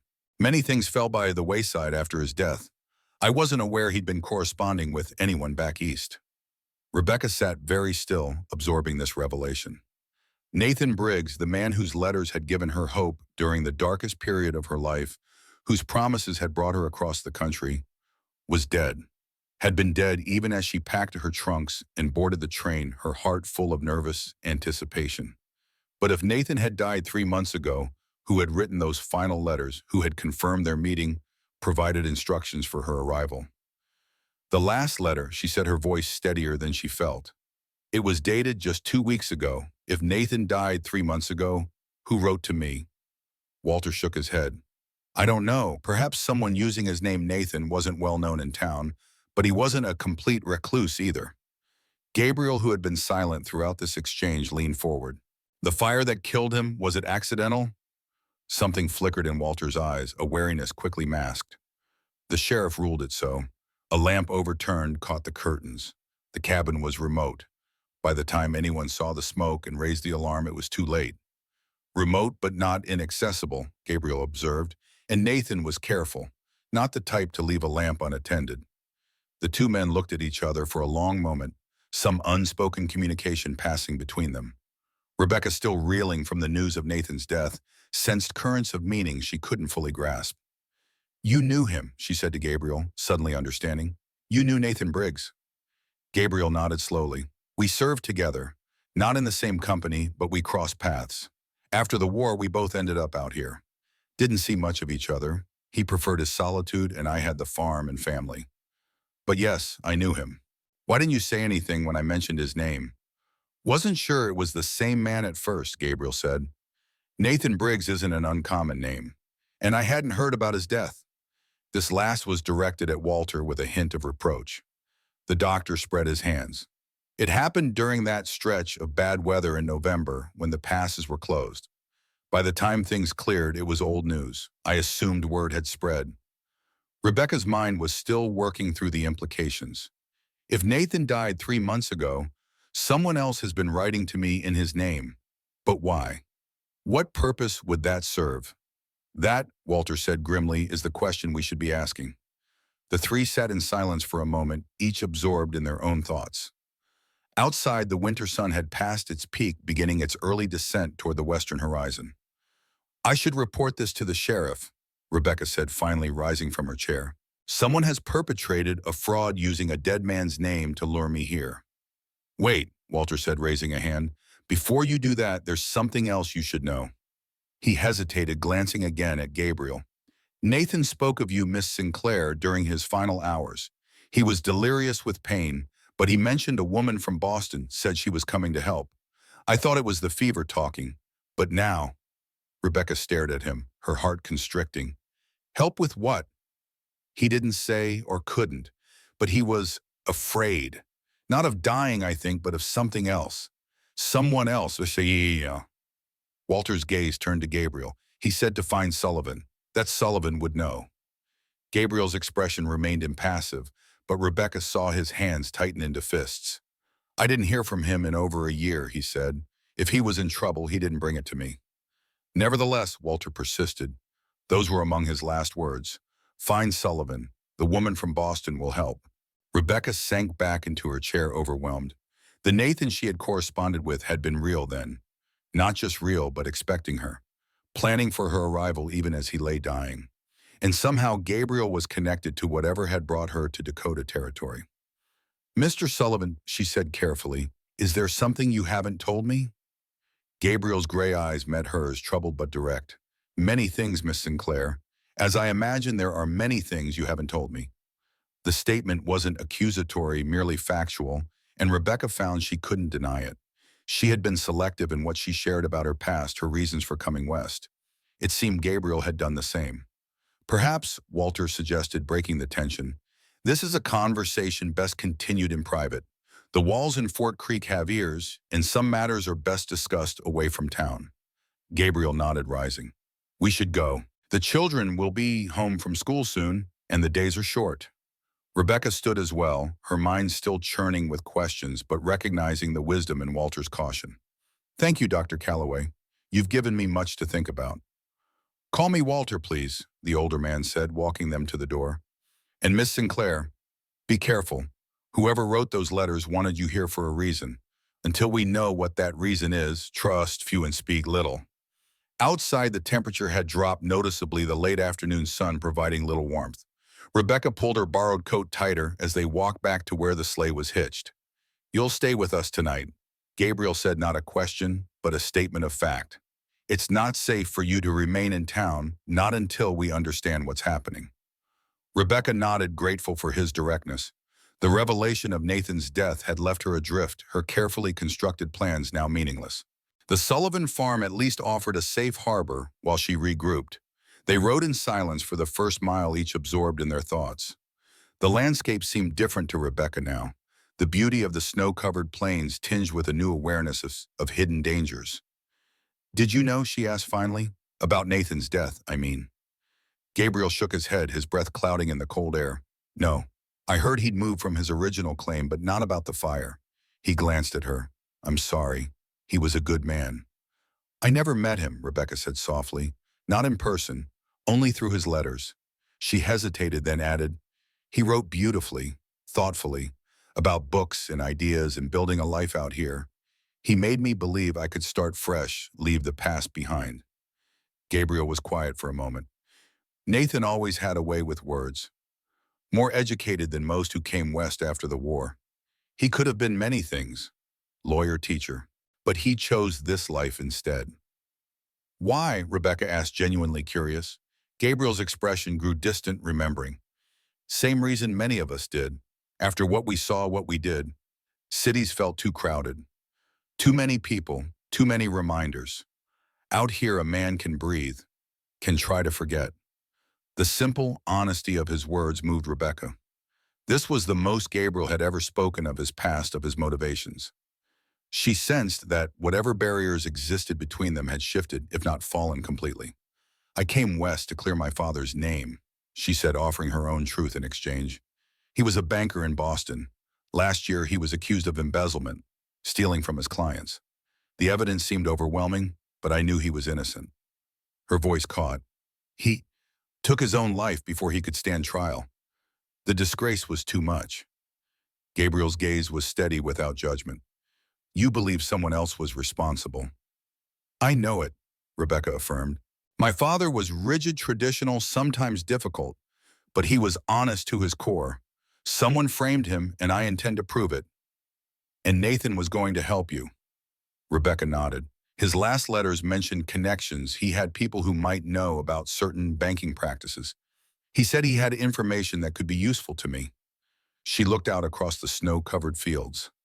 Now I'll never know what it was. They fell silent again as the sleigh crested a small rise. In the distance, the Sullivan farmhouse came into view, smoke rising straight from the chimney in the still air. The sight brought an unexpected sense of comfort to Rebecca. I'll help you, Gabriel said suddenly. Whatever Nathan was involved in, whatever brought you here, I'll help you unravel it. Rebecca turned to him in surprise. Why? His profile was strong against the setting sun, his expression resolute. Because Nathan asked for me with his dying breath. Because someone is using his name, perhaps killed him. And because, he glanced at her, something softening in his gaze. Because you've brought light back into my home. My children smile again. That deserves something in return.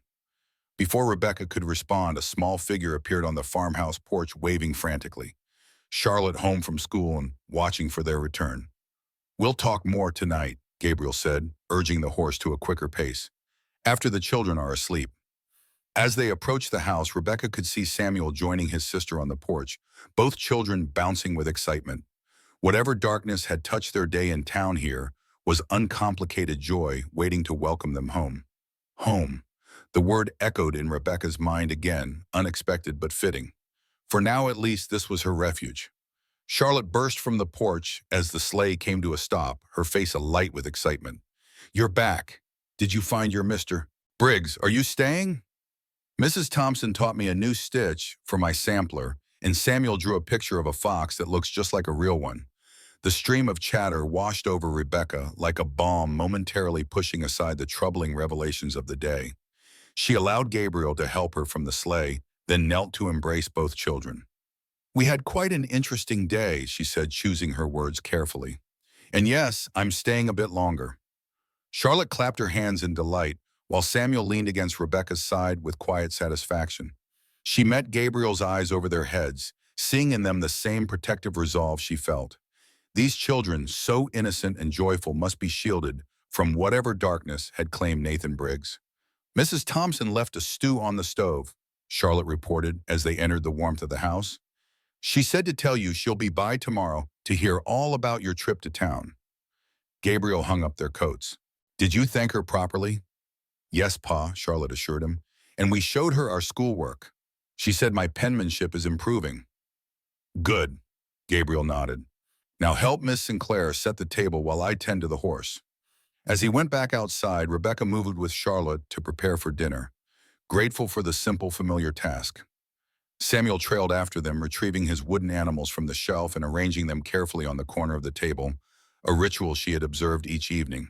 Did you find your friend in town? He asked, his voice soft but direct. Rebecca hesitated, unsure how much to share with a 5-year-old. Not exactly, Samuel, but I learned some important things. He nodded as if this confirmed some private thought. Sometimes people get lost, he said matter-of-factly. Like in the snow. But you found us, so maybe you can find your friend too. The childish wisdom struck Rebecca deeply. Perhaps you're right, she said, smoothing his hair. Sometimes being lost is just the first step to being found. Charlotte, arranging plates on the table, looked up sharply. Is that from a story, Miss Rebecca? It sounds like it should be in a story. Not yet, Rebecca smiled, but maybe it will be someday. The evening meal was filled with the children's accounts of their school day. Charlotte's progress with fractions, Samuel's drawing that the teacher had praised. Rebecca listened attentively, asking questions and offering encouragement, while Gabriel sat quietly, his presence solid and reassuring.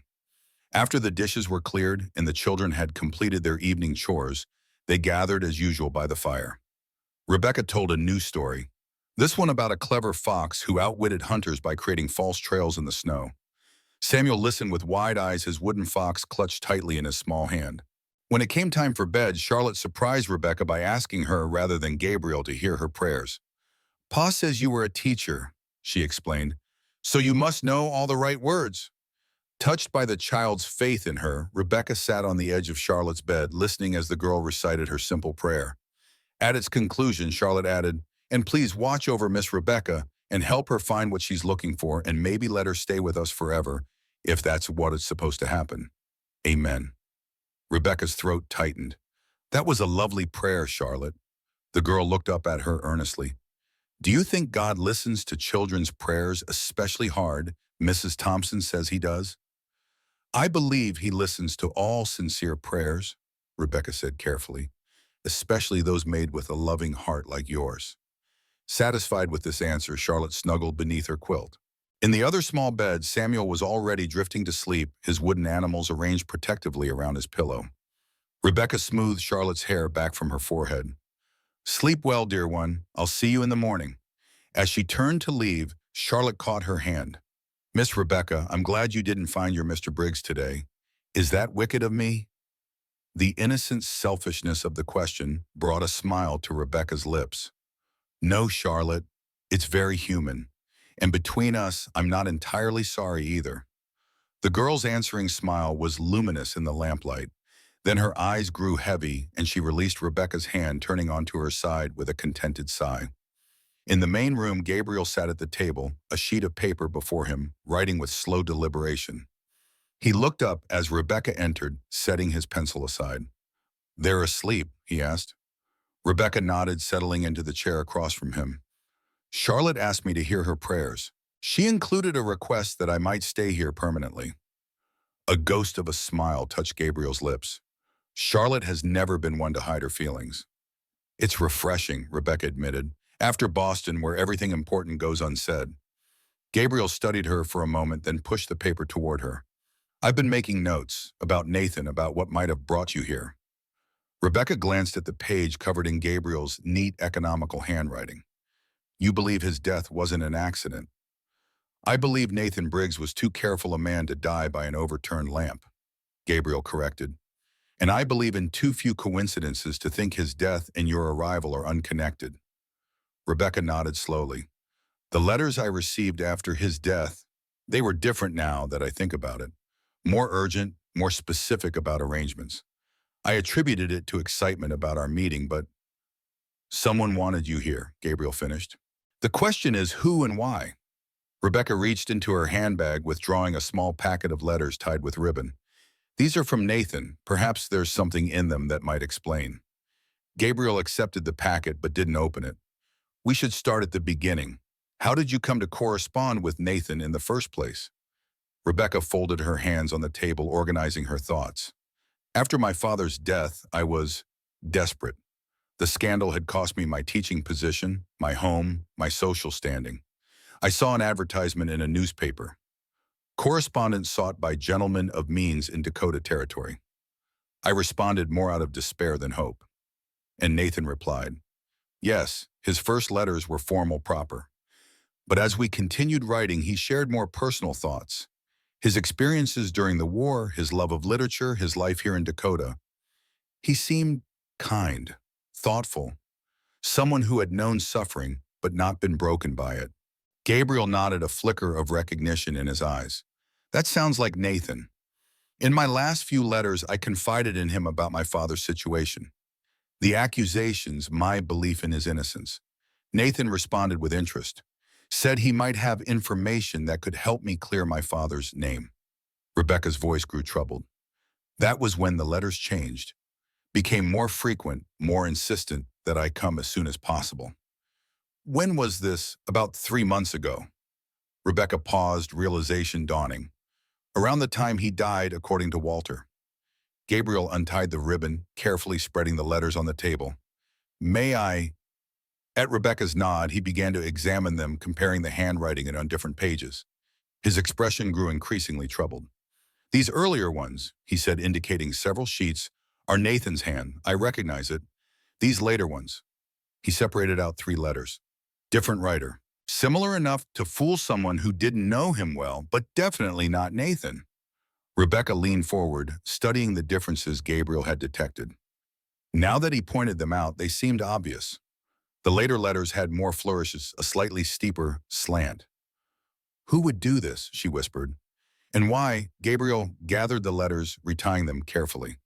I don't know, but Nathan's last words, telling Walter that you were coming to help, that I would know what to do, suggest he anticipated something like this might happen. But what could I possibly help with? I'm a school teacher from Boston, not a... Rebecca trailed off, unwilling to complete the thought. Not a detective, not a crusader for justice. Gabriel's voice held no mockery, only a quiet understanding. Yet here you are traveling across the country to clear your father's name. That takes courage, Miss Sinclair, and determination. Rebecca looked away unexpectedly, moved by his assessment. What do we do now? Gabriel rose, moving to the fireplace to add another log. The flames leapt higher, casting his face in sharp relief. The strong jaw, the eyes that had seen too much, the mouth that rarely smiled but spoke truth. Tomorrow I'll ride to Nathan's old claim, he said. See what's left after the fire. There might be something there, some clue to what he was involved in. I'm coming with you, Rebecca stated, not a request but a declaration. Gabriel turned to face her. It could be dangerous. Whoever wrote those letters, whoever might have killed Nathan, they wanted you here for a reason. Once they realize you're asking questions. All the more reason for me to be involved, Rebecca insisted. This concerns me directly, and two sets of eyes are better than one. Gabriel studied her for a long moment, then nodded once. Very well, but the children stay with Mrs. Thompson. I won't risk them. Of course not, Rebecca agreed immediately. They must be protected at all costs. Something shifted in Gabriel's expression, a softening, a recognition. You care for them, he observed, after just a few days. Rebecca couldn't deny it. They're remarkable children. How could I not care for them? Gabriel returned to the table, gathering the letters in his notes. It's been difficult for them since Catherine died.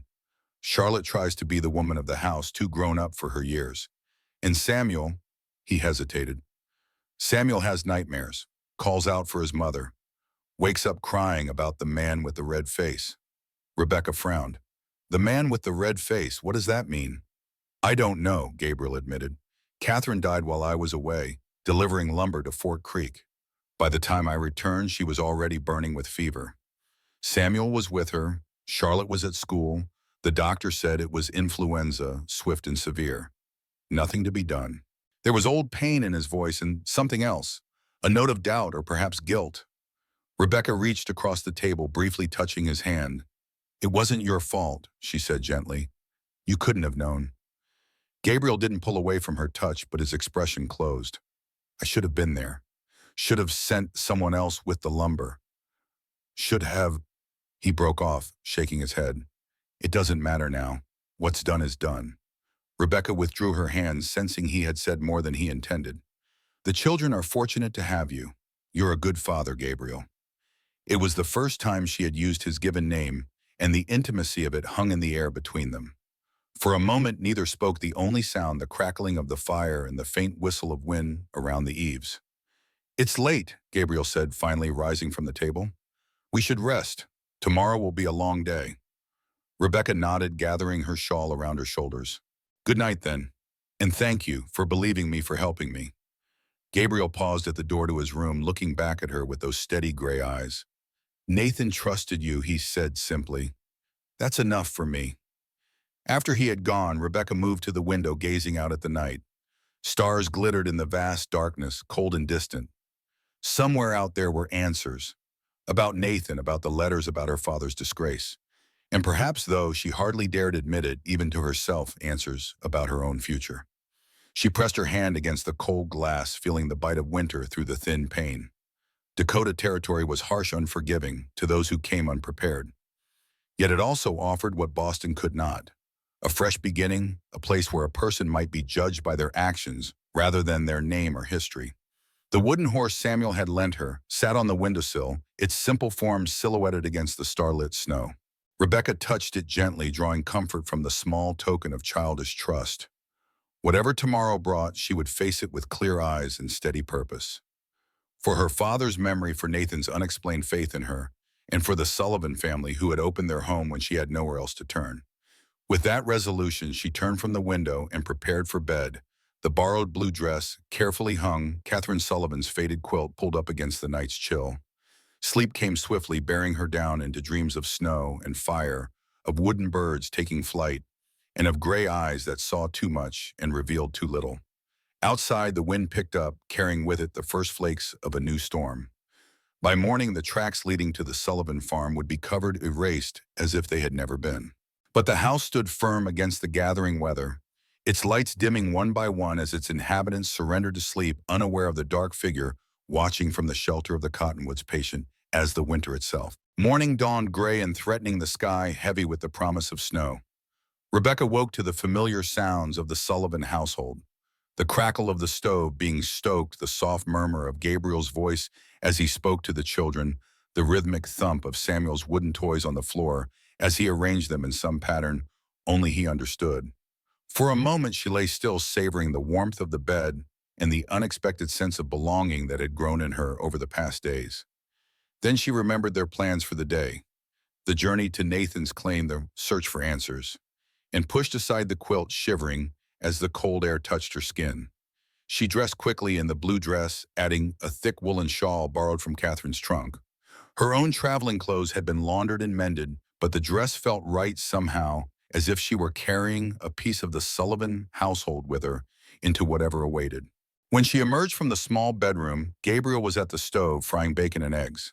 Charlotte sat at the table carefully copying something in a small notebook, while Samuel arranged his wooden animals in a circle on the rug, seemingly in deep communication with them. "Good morning," Rebecca greeted them, moving to help with breakfast. Gabriel nodded acknowledgement, his expression serious. "Storm's coming," he said, glancing toward the window. "We'll need to move quickly if we're to reach Nathan's claim and return before it hits." "How far is it?" Rebecca asked, setting plates on the table. "About 10 miles northeast near Eagle Creek. 2 hours by sleigh in good conditions." He transferred bacon to a platter. "Mrs. Thompson will be here shortly to stay with the children." Charlotte looked up from her writing. "Where are you going, Pa?" "Can we come too?" Gabriel's expression softened as he regarded his daughter. "Not today, Charlotte. Miss Sinclair and I have business to attend to. You and Samuel will stay with Mrs. Thompson." The girl's face felt disappointment evident. "But it's Saturday. We always do something together on Saturdays." "I know," Gabriel acknowledged, "and we will tomorrow. Today is important." Charlotte looked as if she might argue further, but something in her father's tone made her reconsider. "Is it about Miss Rebecca's friend, the one she couldn't find in town?" Gabriel and Rebecca exchanged glances. "Yes," Rebecca answered carefully. "We're going to look for some information that might help me understand what happened to him." Samuel, who had been listening quietly from his place on the rug, rose and approached the table. "Is he lost in the snow?" he asked, his solemn eyes fixed on Rebecca's face. A pang went through Rebecca at the innocent question. "In a way, Samuel, he's gone somewhere I can't follow, but he left behind clues that might help me understand why." And the boy considered this, then returned to his wooden animals, selecting a small horse and bringing it to Rebecca.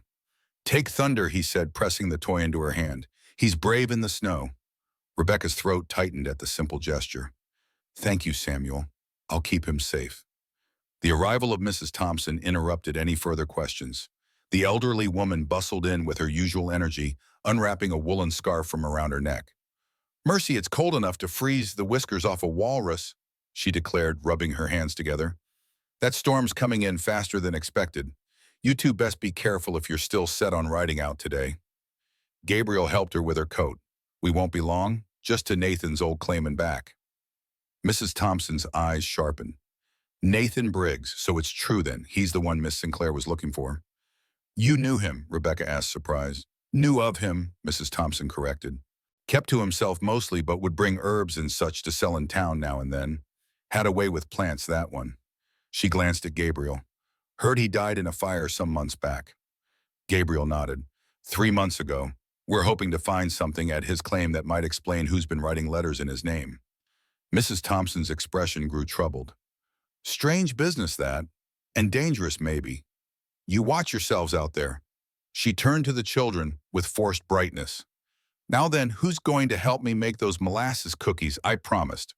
Charlotte and Samuel were quickly drawn into Mrs. Thompson's culinary plans, their disappointment at being left behind temporarily forgotten. Gabriel used the distraction to motion Rebecca toward the door. "We should go," he said quietly. "The weather won't hold much longer." and they dressed in their warmest clothes. Rebecca in her traveling coat and a fur cap that had belonged to Catherine Gabriel in a heavy buffalo coat and leather gloves. Outside, the sleigh was already prepared, the horse stamping impatiently in the cold. As Gabriel helped Rebecca onto the seat, Mrs. Thompson appeared at the door, her expression grave. "One more thing," she called. "That banker Pike was asking about you in town yesterday afternoon.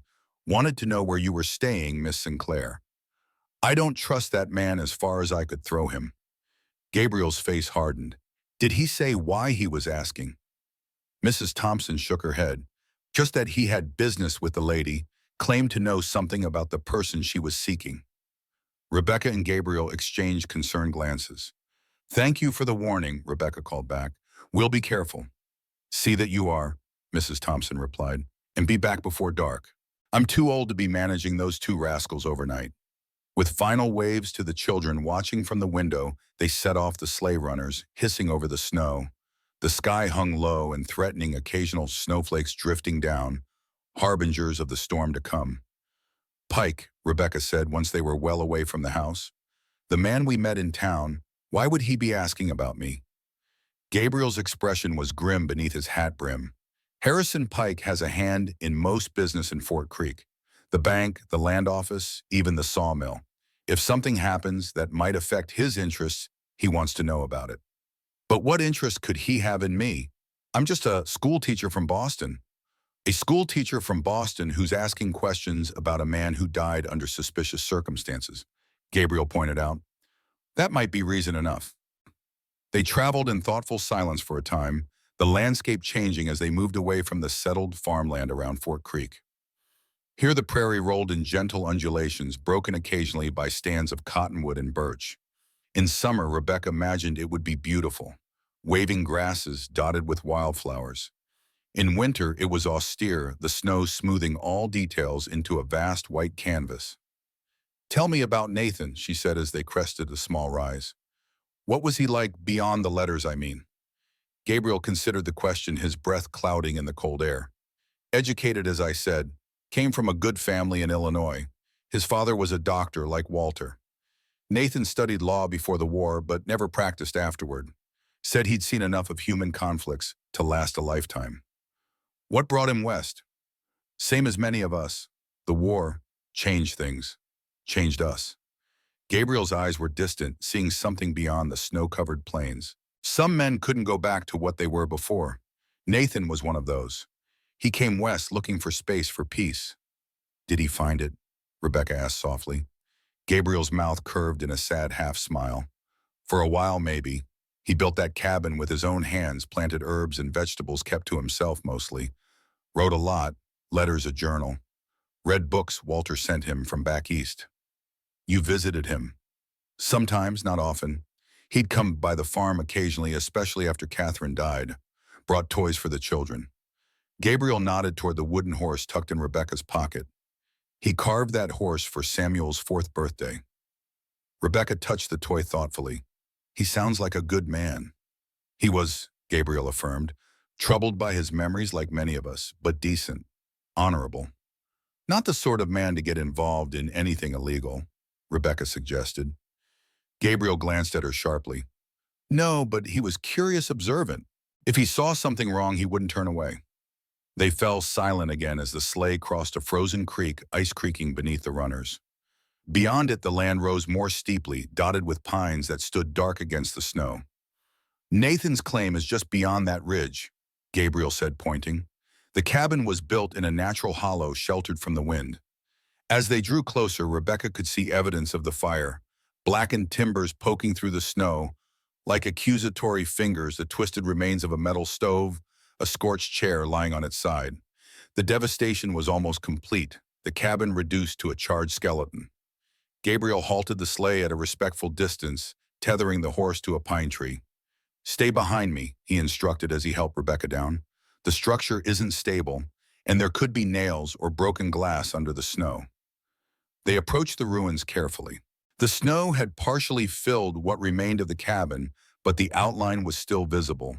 A simple rectangle, perhaps 20 feet by 15, with what appeared to have been a small porch facing south. It was a good cabin, Gabriel said quietly. Well built? Nathan took pride in it. Rebecca nodded, trying to imagine the place as it had been. A solitary but comfortable home for a man seeking peace after war. Now it was a grave marker of sorts, the site where Nathan Briggs had drawn his last painful breaths. What are we looking for? She asked, surveying the destruction. Gabriel scanned the ruins with a practiced eye. Anything that survived the fire. Nathan was methodical, would have kept important papers somewhere protected, and he was cautious, always prepared for trouble. You think he might have hidden something? Something related to the letters? Possible. Nathan wasn't a man who trusted easily, not after the war. If he had information someone might want, he wouldn't leave it in the open. They began to search carefully, Gabriel examining what remained of the cabin structure, while Rebecca explored the perimeter. The cold bit through her gloves, but she hardly noticed, intent on finding some clue, some explanation for the mystery that had brought her to Dakota territory. Near what had been the back of the cabin, Rebecca noticed an anomaly in the snow, a small depression that didn't match the natural contours. Kneeling, she brushed away the snow, revealing a flat stone partially hidden by debris. Gabriel, she called, there's something here. He joined her, quickly kneeling to examine her discovery. The stone was deliberately placed, she could see now, fitted too precisely to be accidental. Gabriel worked his fingers around the edges and lifted it, revealing a small hollow beneath. Inside was an oilskin packet, scorched at the edges, but largely intact. Gabriel removed it carefully, unwrapping the protective covering to reveal a leather-bound journal and several folded documents. Nathan's journal, he said, his voice tight with emotion. He always kept one. Rebecca leaned closer, her shoulder brushing against Gabriel's as they examined the find. The journal was water-stained and smoke-damaged, but most of the pages appeared readable. The documents were official-looking. Letters on bank stationery, financial records, and what appeared to be a deed or contract. We should take these back, Gabriel said, rewrapping them in the oilskin. Study them properly where it's warm and dry. As he secured the packet inside his coat, a sound caught Rebecca's attention. The faint crunch of snow under a boot coming from the ridge above the cabin site. She looked up sharply, just in time to see a dark figure silhouetted against the gray sky. Gabriel, she whispered urgently, someone's watching us. He followed her gaze, his body tensing as he spotted the figure. Back to the sleigh, he said quietly. Move naturally but quickly. They rose, brushing snow from their clothes as if merely concluding their search. The figure on the ridge remained motionless, watching. As they walked toward the sleigh, trying to appear unhurried, the observer disappeared from view. Who was that? Rebecca asked as Gabriel helped her into the sleigh. Don't know, he replied, untethering the horse with efficient movements. But I don't intend to wait and find out. They set off at a brisk pace, Gabriel frequently glancing back toward the ridge. The sky had darkened, further snow beginning to fall more steadily now. The wind was rising too, driving the flakes horizontally across their path. The storm's coming faster than I expected, Gabriel observed grimly. We need to take shelter before it hits in earnest. Is there somewhere nearby? Rebecca asked, pulling her coat tighter against the increasing cold. Gabriel nodded. An old line shack about 3 miles south, used by cattlemen in the summer. Basic but solid. Has a stove and firewood if we're lucky. The snow intensified as they traveled, visibility decreasing by the minute. Gabriel guided the horse with expert precision, following landmarks only he could distinguish in the whitening landscape. Rebecca huddled beside him, grateful for his knowledge of the territory.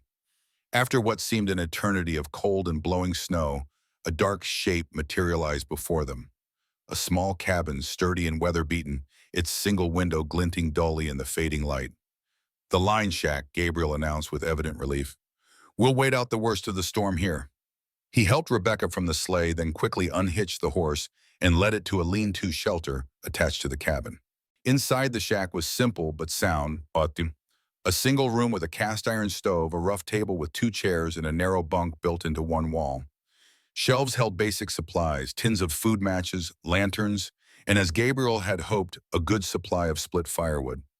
Not exactly the Palmer house in Chicago, he remarked, as he built a fire in the stove. But it will keep us alive.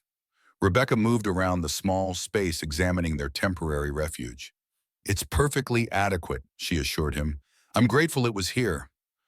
Once the fire was established, Gabriel went to check on the horse returning with snow dusting his shoulders and hat. "Storm's settling in," he reported. "We may be here for some time." Rebecca nodded, removing her gloves to warm her hands at the stove. "The children will be worried. Mrs. Thompson will know what happened," Gabriel assured her. "She's seen enough Dakota winters to recognize when people are storm-stayed." With the immediate concerns of shelter and warmth addressed, they turned their attention to Nathan's journal and papers. Gabriel lit a lantern and placed it on the table, its yellow light creating a small circle of warmth in the dimness of the cabin.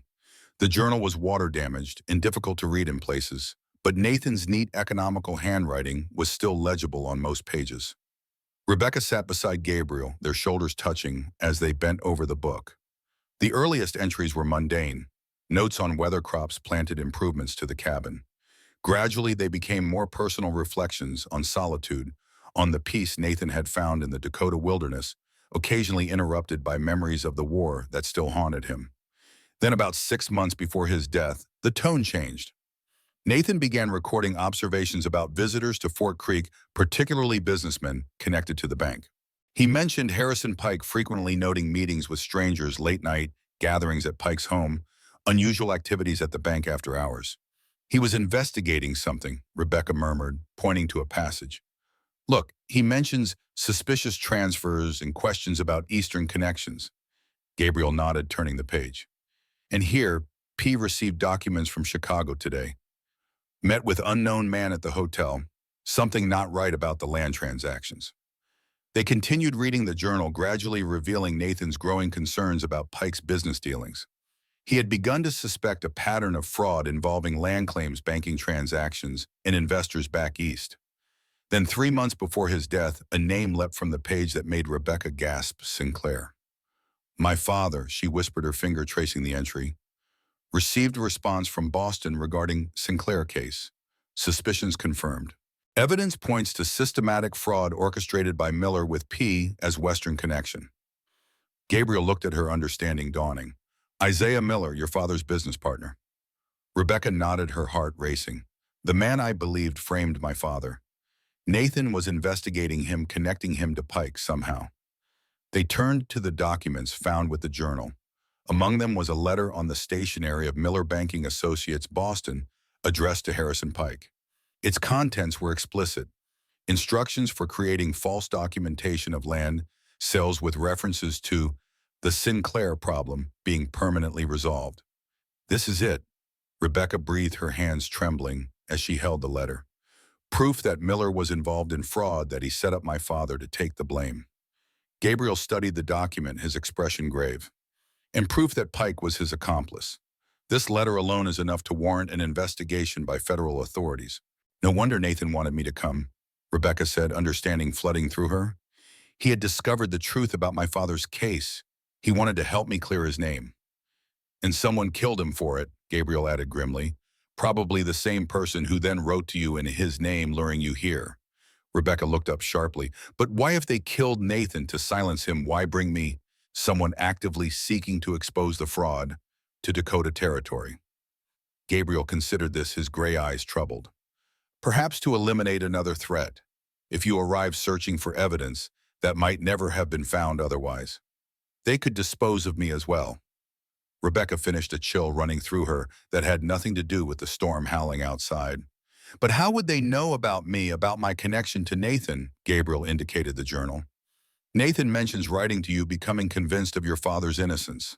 If someone was watching him, intercepting his mind, perhaps." Rebecca rose, moving to the small window. Outside, snow swirled in the lantern light, the world beyond reduced to chaotic white. "We need to take this evidence to the authorities," she said, "to clear my father's name and to bring Nathan's killer to justice."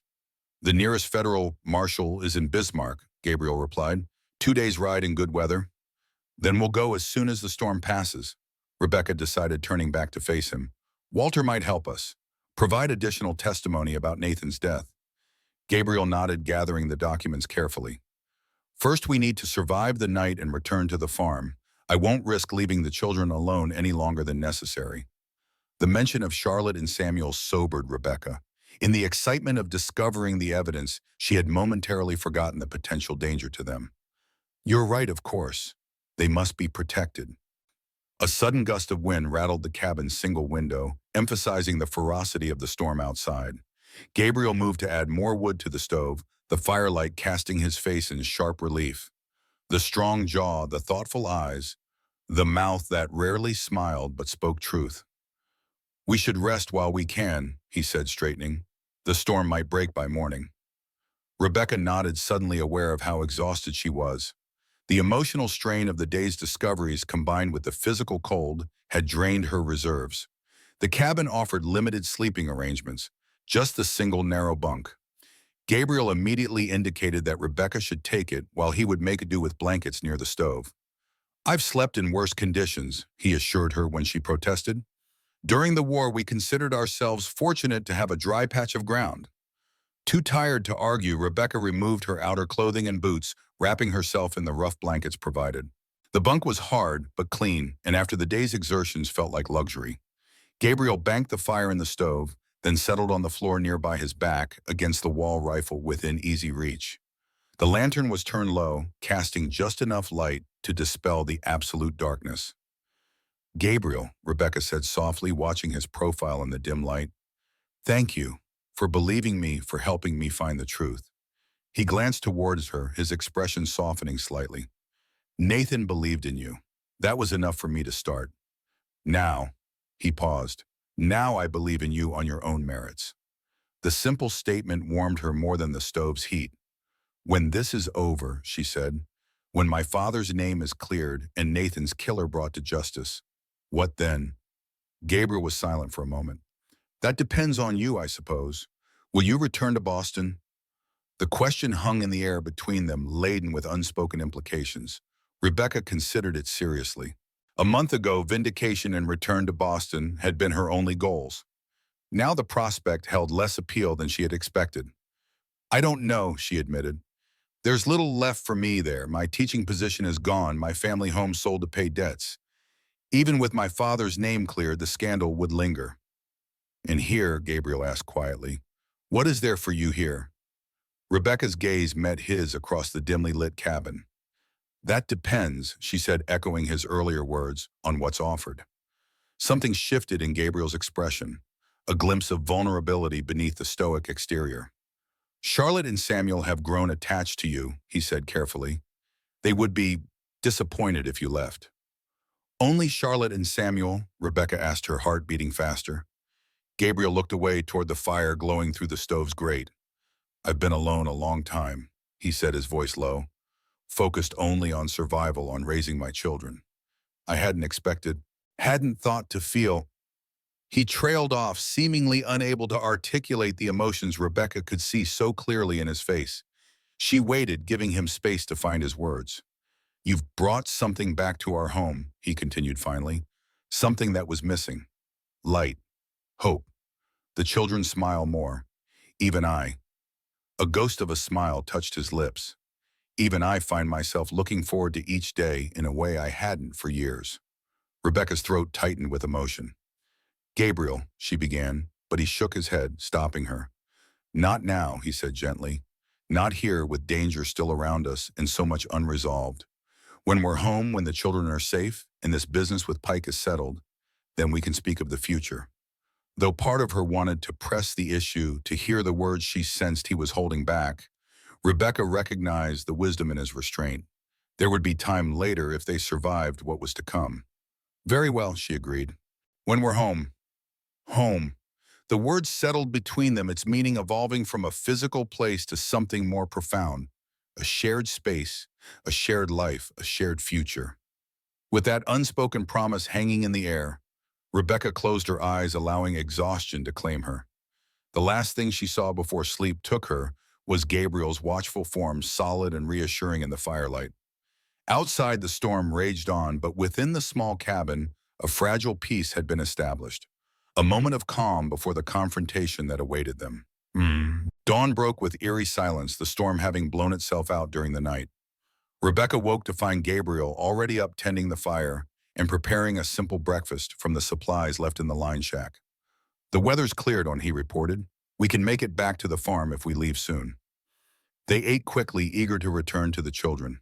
The documents and journal were carefully wrapped and secured inside Gabriel's coat. Outside, the world had been transformed. Familiar landmarks buried under fresh snow trees bowed beneath white burdens, the landscape smoothed into gentle curves and hollows. Gabriel dug the sleigh out from its blanket of snow and readied the horse which had weathered the storm comfortably in the lean-to. Soon they were underway, the runners cutting fresh tracks across the pristine white expanse. The journey back was slower than their outward trip, the deep snow making progress difficult in places. They spoke little, each lost in thought about what they had discovered and what lay ahead. The weight of Nathan's journal and the incriminating documents seemed to press against them, a responsibility neither took lightly. As they neared the Sullivan farm, Rebecca felt a surge of anticipation at the thought of seeing Charlotte and Samuel again. In just a week, the children had worked their way into her heart, their open affection and trust a balm to her wounded spirit. The sight of smoke rising from the chimney was welcome, promising warmth and safety. As the sleigh approached, the front door burst open and the children tumbled out, waving excitedly. Mrs. Thompson appeared behind them, her lined face creased with relief. "Thank the Lord," she called as they drew nearer. "Was beginning to think we'd have to mount a rescue party." Gabriel brought the sleigh to a halt, helping Rebecca down before lifting Charlotte and Samuel in a brief, fierce embrace. "We took shelter in the line shack," he explained. "The storm came in faster than expected." Mrs. Thompson nodded knowingly. "Always does this time of year. Come inside now, all of you. I've got stew on the stove and bread in the oven." The warmth of the house enveloped them as they entered the familiar scents and sounds, a welcome contrast to the stark line shack. Charlotte immediately launched into an account of their activities during the storm. Baking cookies, playing checkers, listening to Mrs. Thompson's stories of early settlers. Samuel was quieter, staying close to Rebecca's side, occasionally touching her hand as if to reassure himself of her presence. When she knelt to his level, he surprised her by throwing his arms around her neck in a tight hug. "Did thunder keep you safe?" he whispered. Rebecca smiled, producing the wooden horse from her pocket. "He was very brave," she assured him. "Stood guard all night while we slept." Satisfied, Samuel accepted the toy, then scampered off to show Charlotte something he had drawn during their absence. Mrs. Thompson approached as Rebecca hung up her coat, her shrewd eyes missing nothing. "Found something out there, did you?" she asked quietly. Rebecca glanced toward Gabriel, who was securing the precious documents in a drawer of his desk. "Yes," she confirmed. "Something important." The older woman nodded. "Thought as much. You both have that look, like people carrying a heavy load." She patted Rebecca's arm. "Well, you're home safe now. That's what matters." Home safe. The phrase echoed in Rebecca's mind as she moved to help with the noon meal. This place had become home so quickly, so naturally, that it startled her to realize she had only been here a week. It felt like much longer, or perhaps like no time at all, as if she had always belonged here. After lunch, when the children were occupied with chores and Mrs. Thompson had returned to her own house, Gabriel beckoned Rebecca to join him at the table. He spread out Nathan's journal and the documents they had found, his expression grave. "We need to decide our next steps," he said. "This evidence implicates Mike in serious crimes, fraud, possibly murder. But he's a powerful man in Fort Creek with the connections beyond the territory." Rebecca studied the papers, her mind working through possibilities. "Walter might help us. As a doctor and Nathan's uncle, his word carries weight. And if we could reach the federal marshal in Bismarck, that's at least 2 days' travel," Gabriel pointed out. "And we'd have to leave the children vulnerable. Could they go with us or stay with Mrs. Thompson until it's safe?" Gabriel shook his head. "I won't separate from them that long, not with Pike potentially desperate and dangerous." Rebecca considered the problem. "What if we bring the marshal here? Walter could send a telegram requesting his presence on urgent business." "Possible," Gabriel acknowledged, "but it would take time, days maybe more. And Pike might be watching the telegraph office." "Then we need more immediate protection," Rebecca decided. "Someone in authority here in Fort Creek who isn't under Pike's influence." Gabriel thought for a moment. "Judge Wilson," he said finally. "Circuit judge only comes through every few months, but he's here now for the cattle auction disputes. Has a reputation for honesty and importantly doesn't depend on Pike for his position. Could we reach him?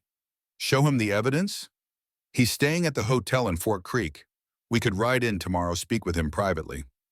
Rebecca nodded, relief washing through her at having a plan. "Tomorrow then." And tonight we keep watch, Gabriel finished. I don't think Pike knows what we found, but he might suspect. And if he was the one watching us at Nathan's cabin, the implication hung in the air, sobering them both. Rebecca glanced toward the bedroom where the children were helping each other with reading lessons, their voices a gentle murmur of normalcy against the backdrop of danger. I won't let anything happen to them, she said, a fierceness in her voice that surprised even her. Whatever it takes, they'll be safe. Gabriel's expression softened as he looked at her. I believe you, he said simply. Then with a glance toward the children's room, he added more quietly, last night in the line shack, what you said about what's here for you. Rebecca met his gaze steadily. I meant it. A rare smile touched his lips, transforming his face. Good, he said, because Charlotte has already decided you're staying permanently, and I've learned it's easier not to argue with her when she's made up her mind. The moment of lightness was a welcome respite from the tension of their situation. Rebecca returned his smile, allowing herself to imagine just briefly a future here. Teaching the children, tending the garden in summer, sharing quiet evenings with Gabriel by the fire. It was a simple vision, far removed from the life she had once envisioned for herself in Boston, but infinitely more appealing. The sound of the children returning from their room broke the moment. Charlotte carried a slate on which she had practiced her letters while Samuel clutched a sheet of paper with a careful drawing of what appeared to be their house, complete with 4 stick figures standing before it. Miss Rebecca, Charlotte announced, I've finished my lessons, and Samuel has something to show you. The little boy approached shyly, holding out his drawing. It's us, he explained. You and Pa and Charlotte and me. And look, he pointed to the roof where he had added several small shapes. The wooden birds are watching over us. Rebecca accepted the drawing, emotion welling in her throat. The simple illustration captured exactly what she had been imagining, a family together and complete. It's beautiful, Samuel, she said, kneeling to his level. May I keep it? He nodded solemnly. I made it for you, so you won't forget us. I could never forget you, Rebecca assured him, smoothing his hair gently. Never. Gabriel, who had been watching this exchange with an unreadable expression, rose and gathered the documents from the table. These need to be hidden somewhere safe until tomorrow, he said. Somewhere Pike wouldn't think to look. Rebecca considered for a moment. My trunk, she suggested. It has a false bottom where I kept my father's wipers. No one would find it without knowing exactly where to look. Gabriel nodded approval. Perfect. We'll secure them there, then prepare for tomorrow. The remainder of the day passed in a strange mixture of ordinary routine and heightened vigilance.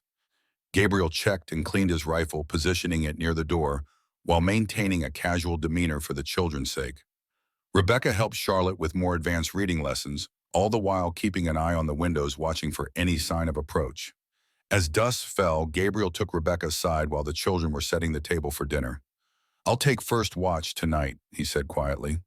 Wake you at midnight to take over.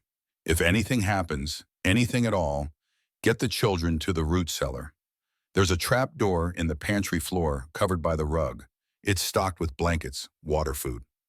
Rebecca nodded, appreciating his thoroughness. Do you really think Pike might come here? I don't know, Gabriel admitted. But if he suspects what we found, if he believes we have evidence against him, he's not a man who would leave loose ends. The gravity of their situation settled more firmly on Rebecca's shoulders. They weren't just seeking justice now. They were potentially fighting for their lives. Dinner was a subdued affair, despite Charlotte's attempts at cheerful conversation. Even Samuel seemed to sense the underlying tension, staying closer to his father than usual, his solemn eyes moving between the adults with quiet concern. When it came time for bed, Rebecca told a story as had become their custom, but chose one with a message of courage and perseverance. A tale of forest animals banding together to outsmart a predator. Charlotte listened intently while Samuel nestled against Rebecca's side, his wooden animals clutched protectively to his chest. Is that a true story? Charlotte asked when Rebecca had finished. Not literally, Rebecca answered carefully. But its message is true, that together even those who seem small and vulnerable can overcome great challenges. The girl nodded, satisfaction in her eyes. Like us, she said confidently.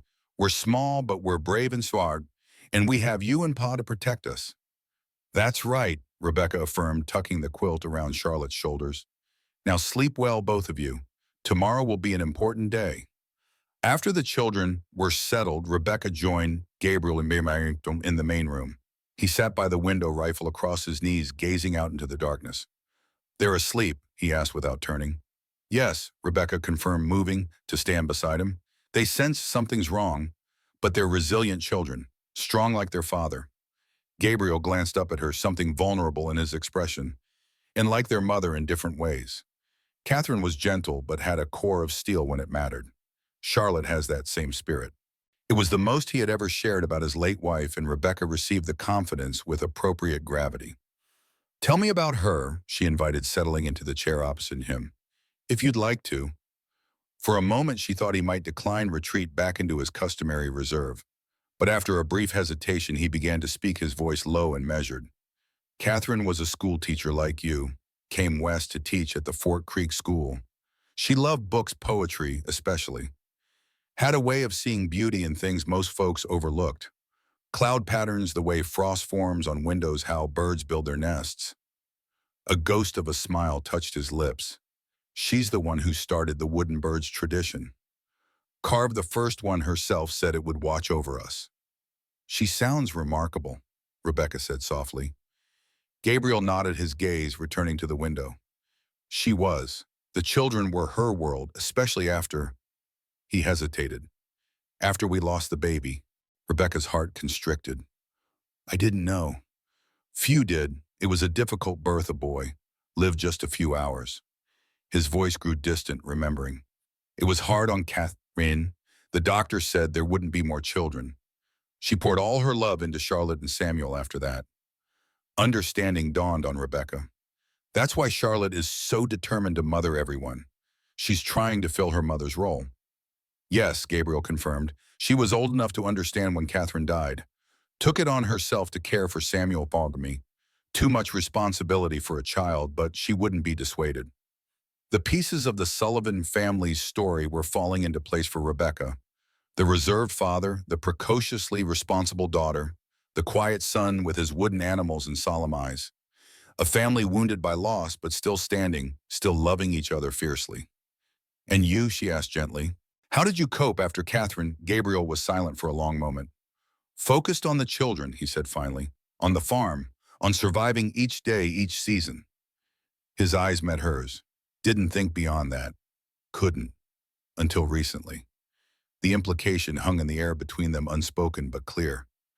"Until you came." Rebecca reached across the space separating them, briefly touching his hand. "Thank you for telling me," she said, "for trusting me with this." He turned his hand, capturing hers briefly before releasing it. "Get some rest," he advised. "I'll wake you at midnight." Though she doubted sleep would come easily with all that was at stake, Rebecca retired to the small bedroom, leaving Gabriel to his vigil. Outside, the night was clear and cold, stars glittering in the vast Dakota sky.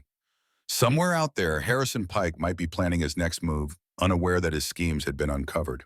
Rebecca touched the wooden horse Samuel had entrusted to her, drawing strength from the simple token of childish faith. Tomorrow they would seek justice. For Nathan, for her father, for themselves. Tonight they would stand guard over what mattered most. Morning arrived without incident, the night watch having passed uneventfully. After a hurried breakfast, preparations began for the journey to Fort Creek. Mrs. Thompson arrived to stay with the children, her normally cheerful demeanor subdued by Gabriel's terse explanation of the situation. "You be careful," she admonished as they prepared to leave. "Pike's not a man to cross lightly. I've lived here long enough to see what happens to those who get in his way." "We'll be cautious," Gabriel assured her. "Judge Wilson is our best hope for immediate protection. Once he sees the evidence—" "If you reach him," Mrs. Thompson said grimly, "Pike has eyes everywhere in town." Rebecca knelt to embrace Charlotte and Samuel, who clung to her with unusual intensity. "We'll be back before dark," she promised. "Be good for Mrs. Thompson, and perhaps we'll have good news when we return." "Is it about the bad man?" Samuel asked suddenly, his small face serious. "The man with the red face who hurt Mama?" A shocked silence followed his words. Gabriel knelt swiftly, taking his son's shoulders in gentle hands. "Samuel," he said urgently. "What do you mean, what man with the red face?" The boy looked confused, as if surprised by the adult's reaction. "The man who came when you were away. when Mama got sick. His face was all red and he was angry. Mama told me to hide under the bed and not make a sound. Gabriel exchanged a stunned glance with Rebecca. Samuel, why didn't you tell me this before? The child's lower lip trembled. Mama said not to tell anyone. She said it was our secret to keep us safe, and then she got sick and tears welled in his eyes. And then she was gone. Gabriel gathered his son into his arms, holding him close. It's all right, he soothed. You're not in trouble. You're very brave to tell us now. Rebecca's mind was racing, connecting pieces of a puzzle that suddenly made terrible sense. Gabriel, she said quietly, Catherine didn't die of influenza, did she? She was poisoned. The stark truth hung in the air, undeniable now that it had been spoken. Gabriel's face was ashen, but he nodded slowly. I suspected, he admitted. There were signs, symptoms that didn't match a normal fever. But the doctor said, the doctor might have been mistaken, Rebecca suggested gently, or deliberately misled. Charlotte, who had been listening with growing distress, stepped forward. The man with the red face, she said, her voice small but determined. It was Mr. Pike, wasn't it? I saw him once when he was very angry. His face gets all red and blotchy. Gabriel looked at his daughter, pain and dawning realization in his eyes. Charlotte, did you know about this, about the man who came when your mother was ill? She shook her head. No, I was at school, but I've seen Mr. Pike in town, how he looks when he's angry. And she hesitated. And I heard Mama talking to you once about being careful around him, about some papers she found. Mrs. Thompson moved closer, her lined face grave.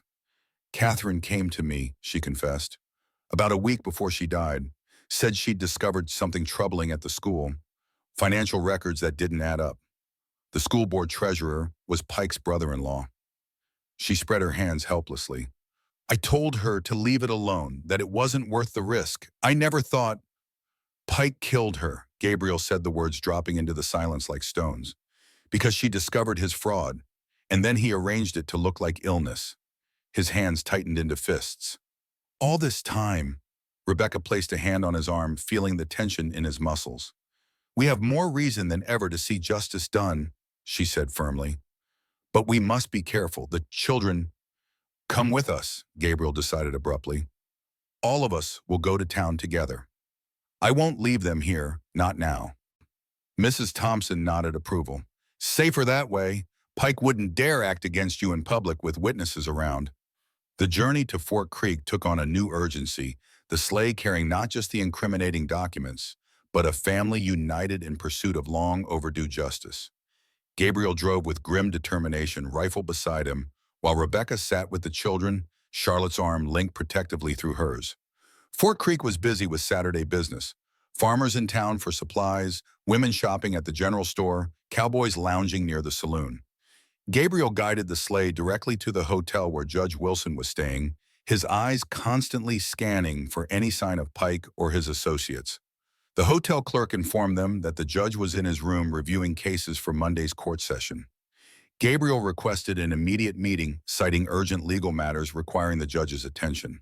Judge Wilson proved to be a tall, spare man with shrewd eyes and an air of impartial authority. He received them in his room, eyebrows rising at the sight of the entire family but offering seats with courteous efficiency. This is most irregular, Mr. Sullivan, he noted as they arranged themselves in the small sitting area. I generally prefer to conduct business in the courthouse. I apologize for the intrusion, Your Honor, Gabriel replied, but the circumstances are exceptional. With concise clarity, he and Rebecca took turns explaining the situation.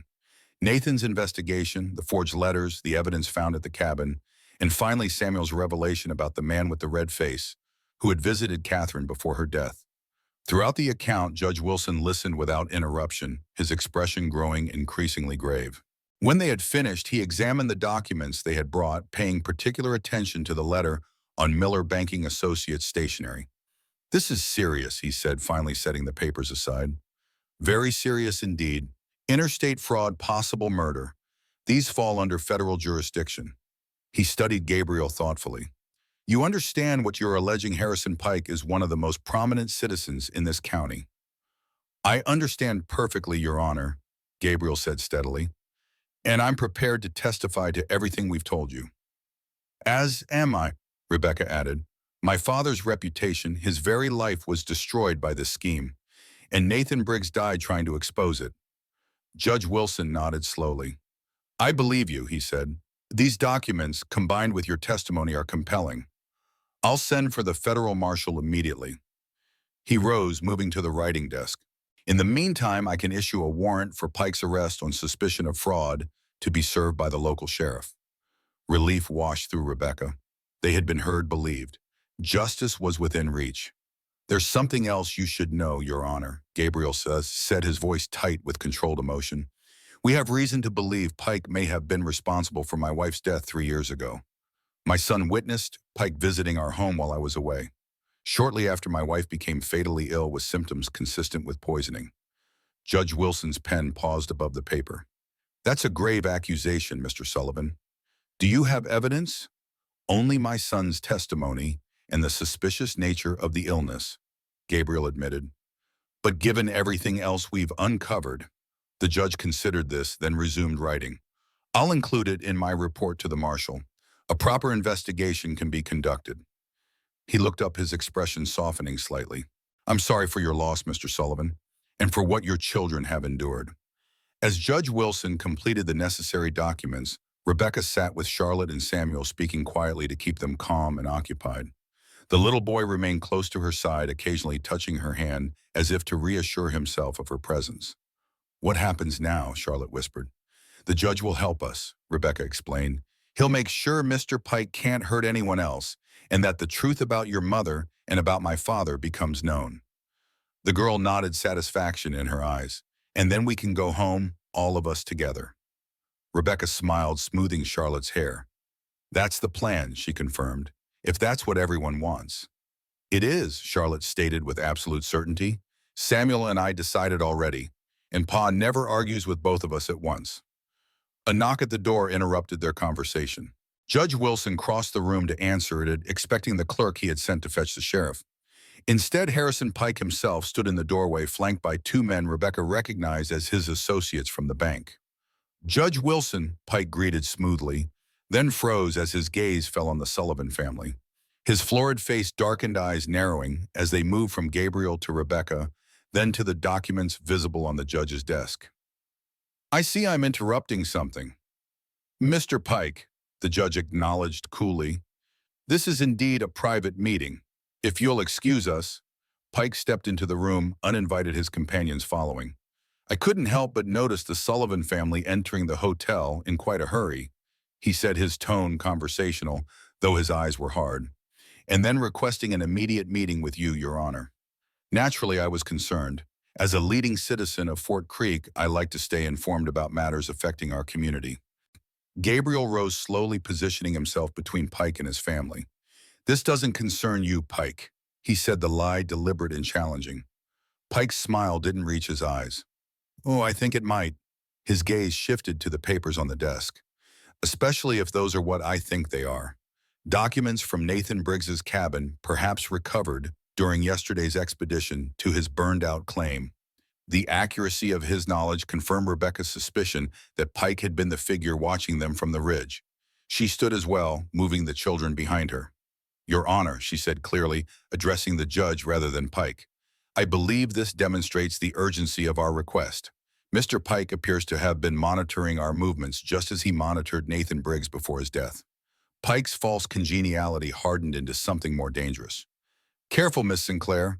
Unfounded accusations can be costly in reputation and other ways. They're not unfounded, Gabriel countered. We have evidence of your fraud, Pike. Letters connecting you to Isaiah Miller in Boston, documentation of false land claims, testimony about Nathan's investigation. And my son's account of your visit to our home the day my wife fell ill, he added, voice taut with controlled rage. Samuel remembers the man with the red face who made his mother afraid. Who made her hide him under the bed. For the first time, Pike's composure slipped, genuine shock flashing across his features. His gaze darted to Samuel, who shrank back against Rebecca, but met the man's eyes with solemn recognition.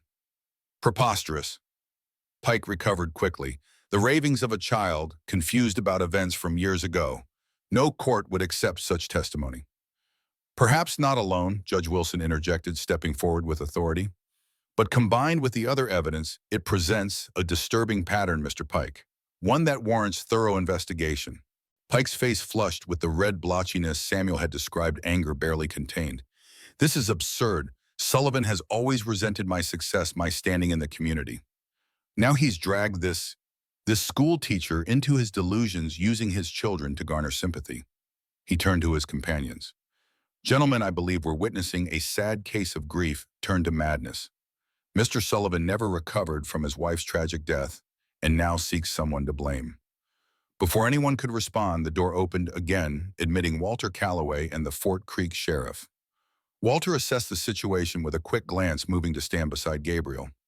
Judge Wilson, the sheriff began, you sent for me. The judge nodded, retrieving the warrant he had prepared. Sheriff Harris, I'm issuing this warrant for the arrest of Harrison Pike on suspicion of fraud conspiracy across state lines and possible involvement in the deaths of Catherine Sullivan and Nathan Briggs. Pike's face contorted with fury. This is outrageous. I'll have your position for this, Wilson. My connections reach all the way to the territorial governor. Perhaps they do, the judge acknowledged calmly, but the law still applies even to men with connections. Sheriff, please execute the warrant. As the sheriff moved toward Pike, one of Pike's companions reached beneath his coat. Gabriel reacted instantly, putting himself in front of Rebecca and the children. Walter, too, stepped forward protectively. I wouldn't, the judge warned sharply. Adding armed resistance to your troubles would be unwise, gentlemen. For a tense moment, it seemed violence might erupt. Then Pike raised a hand, stopping his associate. This is a misunderstanding, he said, his voice tight with suppressed rage. One that will be corrected very soon. I have nothing to fear from an investigation. The sheriff produced handcuffs. Mr. Pike, you'll need to come with me to the jail until the federal marshal arrives. Pike submitted to the cuffs with cold dignity, his eyes never leaving Gabriel's face. This isn't over, Sullivan, he said quietly. Not by a long shot. As the sheriff led Pike and his associates away, the tension in the room gradually dissipated. Judge Wilson returned to his desk, arranging the evidence into an orderly stack. The marshal should arrive within 2 days, he informed them. Until then, Pike will remain in custody. I suggest you all stay in town until statements can be taken formally. Walter stepped forward. They can stay with me, he offered. My house has plenty of room and it would be safer than returning to the farm alone. Gabriel nodded gratitude. Thank you, Walter. He turned to the judge. And thank you, Your Honor, for hearing us out, for believing us. The evidence speaks for itself, Judge Wilson replied. Justice may be slow at times, Mr. Sullivan, but it generally arrives in the end. As they prepared to leave the hotel, Rebecca found herself overwhelmed by the swift turn of events. In a matter of hours, the secrets of years had been exposed. A dangerous man, apprehended the path to clearing her father's name, opened at last. Charlotte slipped her hand into Rebecca's, looking up with serious eyes. Is it over now? She asked. Is the bad man going to jail? Rebecca squeezed the girl's hand reassuringly. Yes, Charlotte. He'll face justice for what he's done. To your mother, to my father, to Nathan. He won't hurt anyone else. Samuel approached his father, tugging at his coat. Did I do good telling about the man with the red face? Gabriel knelt, drawing his son into a gentle embrace. You did very good, son. Very brave. Your mother would be proud of you. The boy's face brightened at this, some burden visibly lifting from his small shoulders. Can we go home now? Gabriel glanced at Rebecca, something unspoken passing between them. Soon, he promised. We need to stay with Dr. Calloway for a day or two, but then we'll go home. His eyes remained on Rebecca as he added, all of us together. Walter's house proved to be a comfortable, well-appointed residence near his medical office. He welcomed them warmly, showing the children to a room filled with books and curiosities from his travels, while providing Gabrielle and Rebecca with a quiet parlor where they could collect their thoughts. I should have seen it, Walter said heavily, pouring coffee for the adults. Catherine's symptoms, Nathan's suspicions. I was blind to what was happening right in front of me. Pike was careful, Gabriel replied, no accusation in his tone. He built his position in this community over years, made himself indispensable. Who would suspect him? Catherine did, Walter pointed out, and paid with her life. As did Nathan when he got too close to the truth. Rebecca sipped her coffee, reflecting on the tangled web of events that had brought her to Dakota Territory. It all connects, she said slowly. My father's disgrace, Catherine's discovery of financial irregularities, Nathan's investigation. Pike and Miller were operating across state lines using their banking connections to orchestrate land fraud on a massive scale. And eliminating anyone who threatened to expose them, Gabriel added grimly. Walter nodded, his expression troubled. The question now is how extensive their network might be. Are there others involved who remain free? The federal investigation will determine that, Rebecca said. With the evidence we provided, they'll have a starting point at least. They fell silent, each absorbed in their own thoughts. Through the parlor door, Rebecca could see Charlotte and Samuel in the next room, examining Walter's collection of pressed flowers and unusual rocks, their resilient spirits already recovering from the day's tensions. What will you do now? Walter asked, finally directing the question to both of them.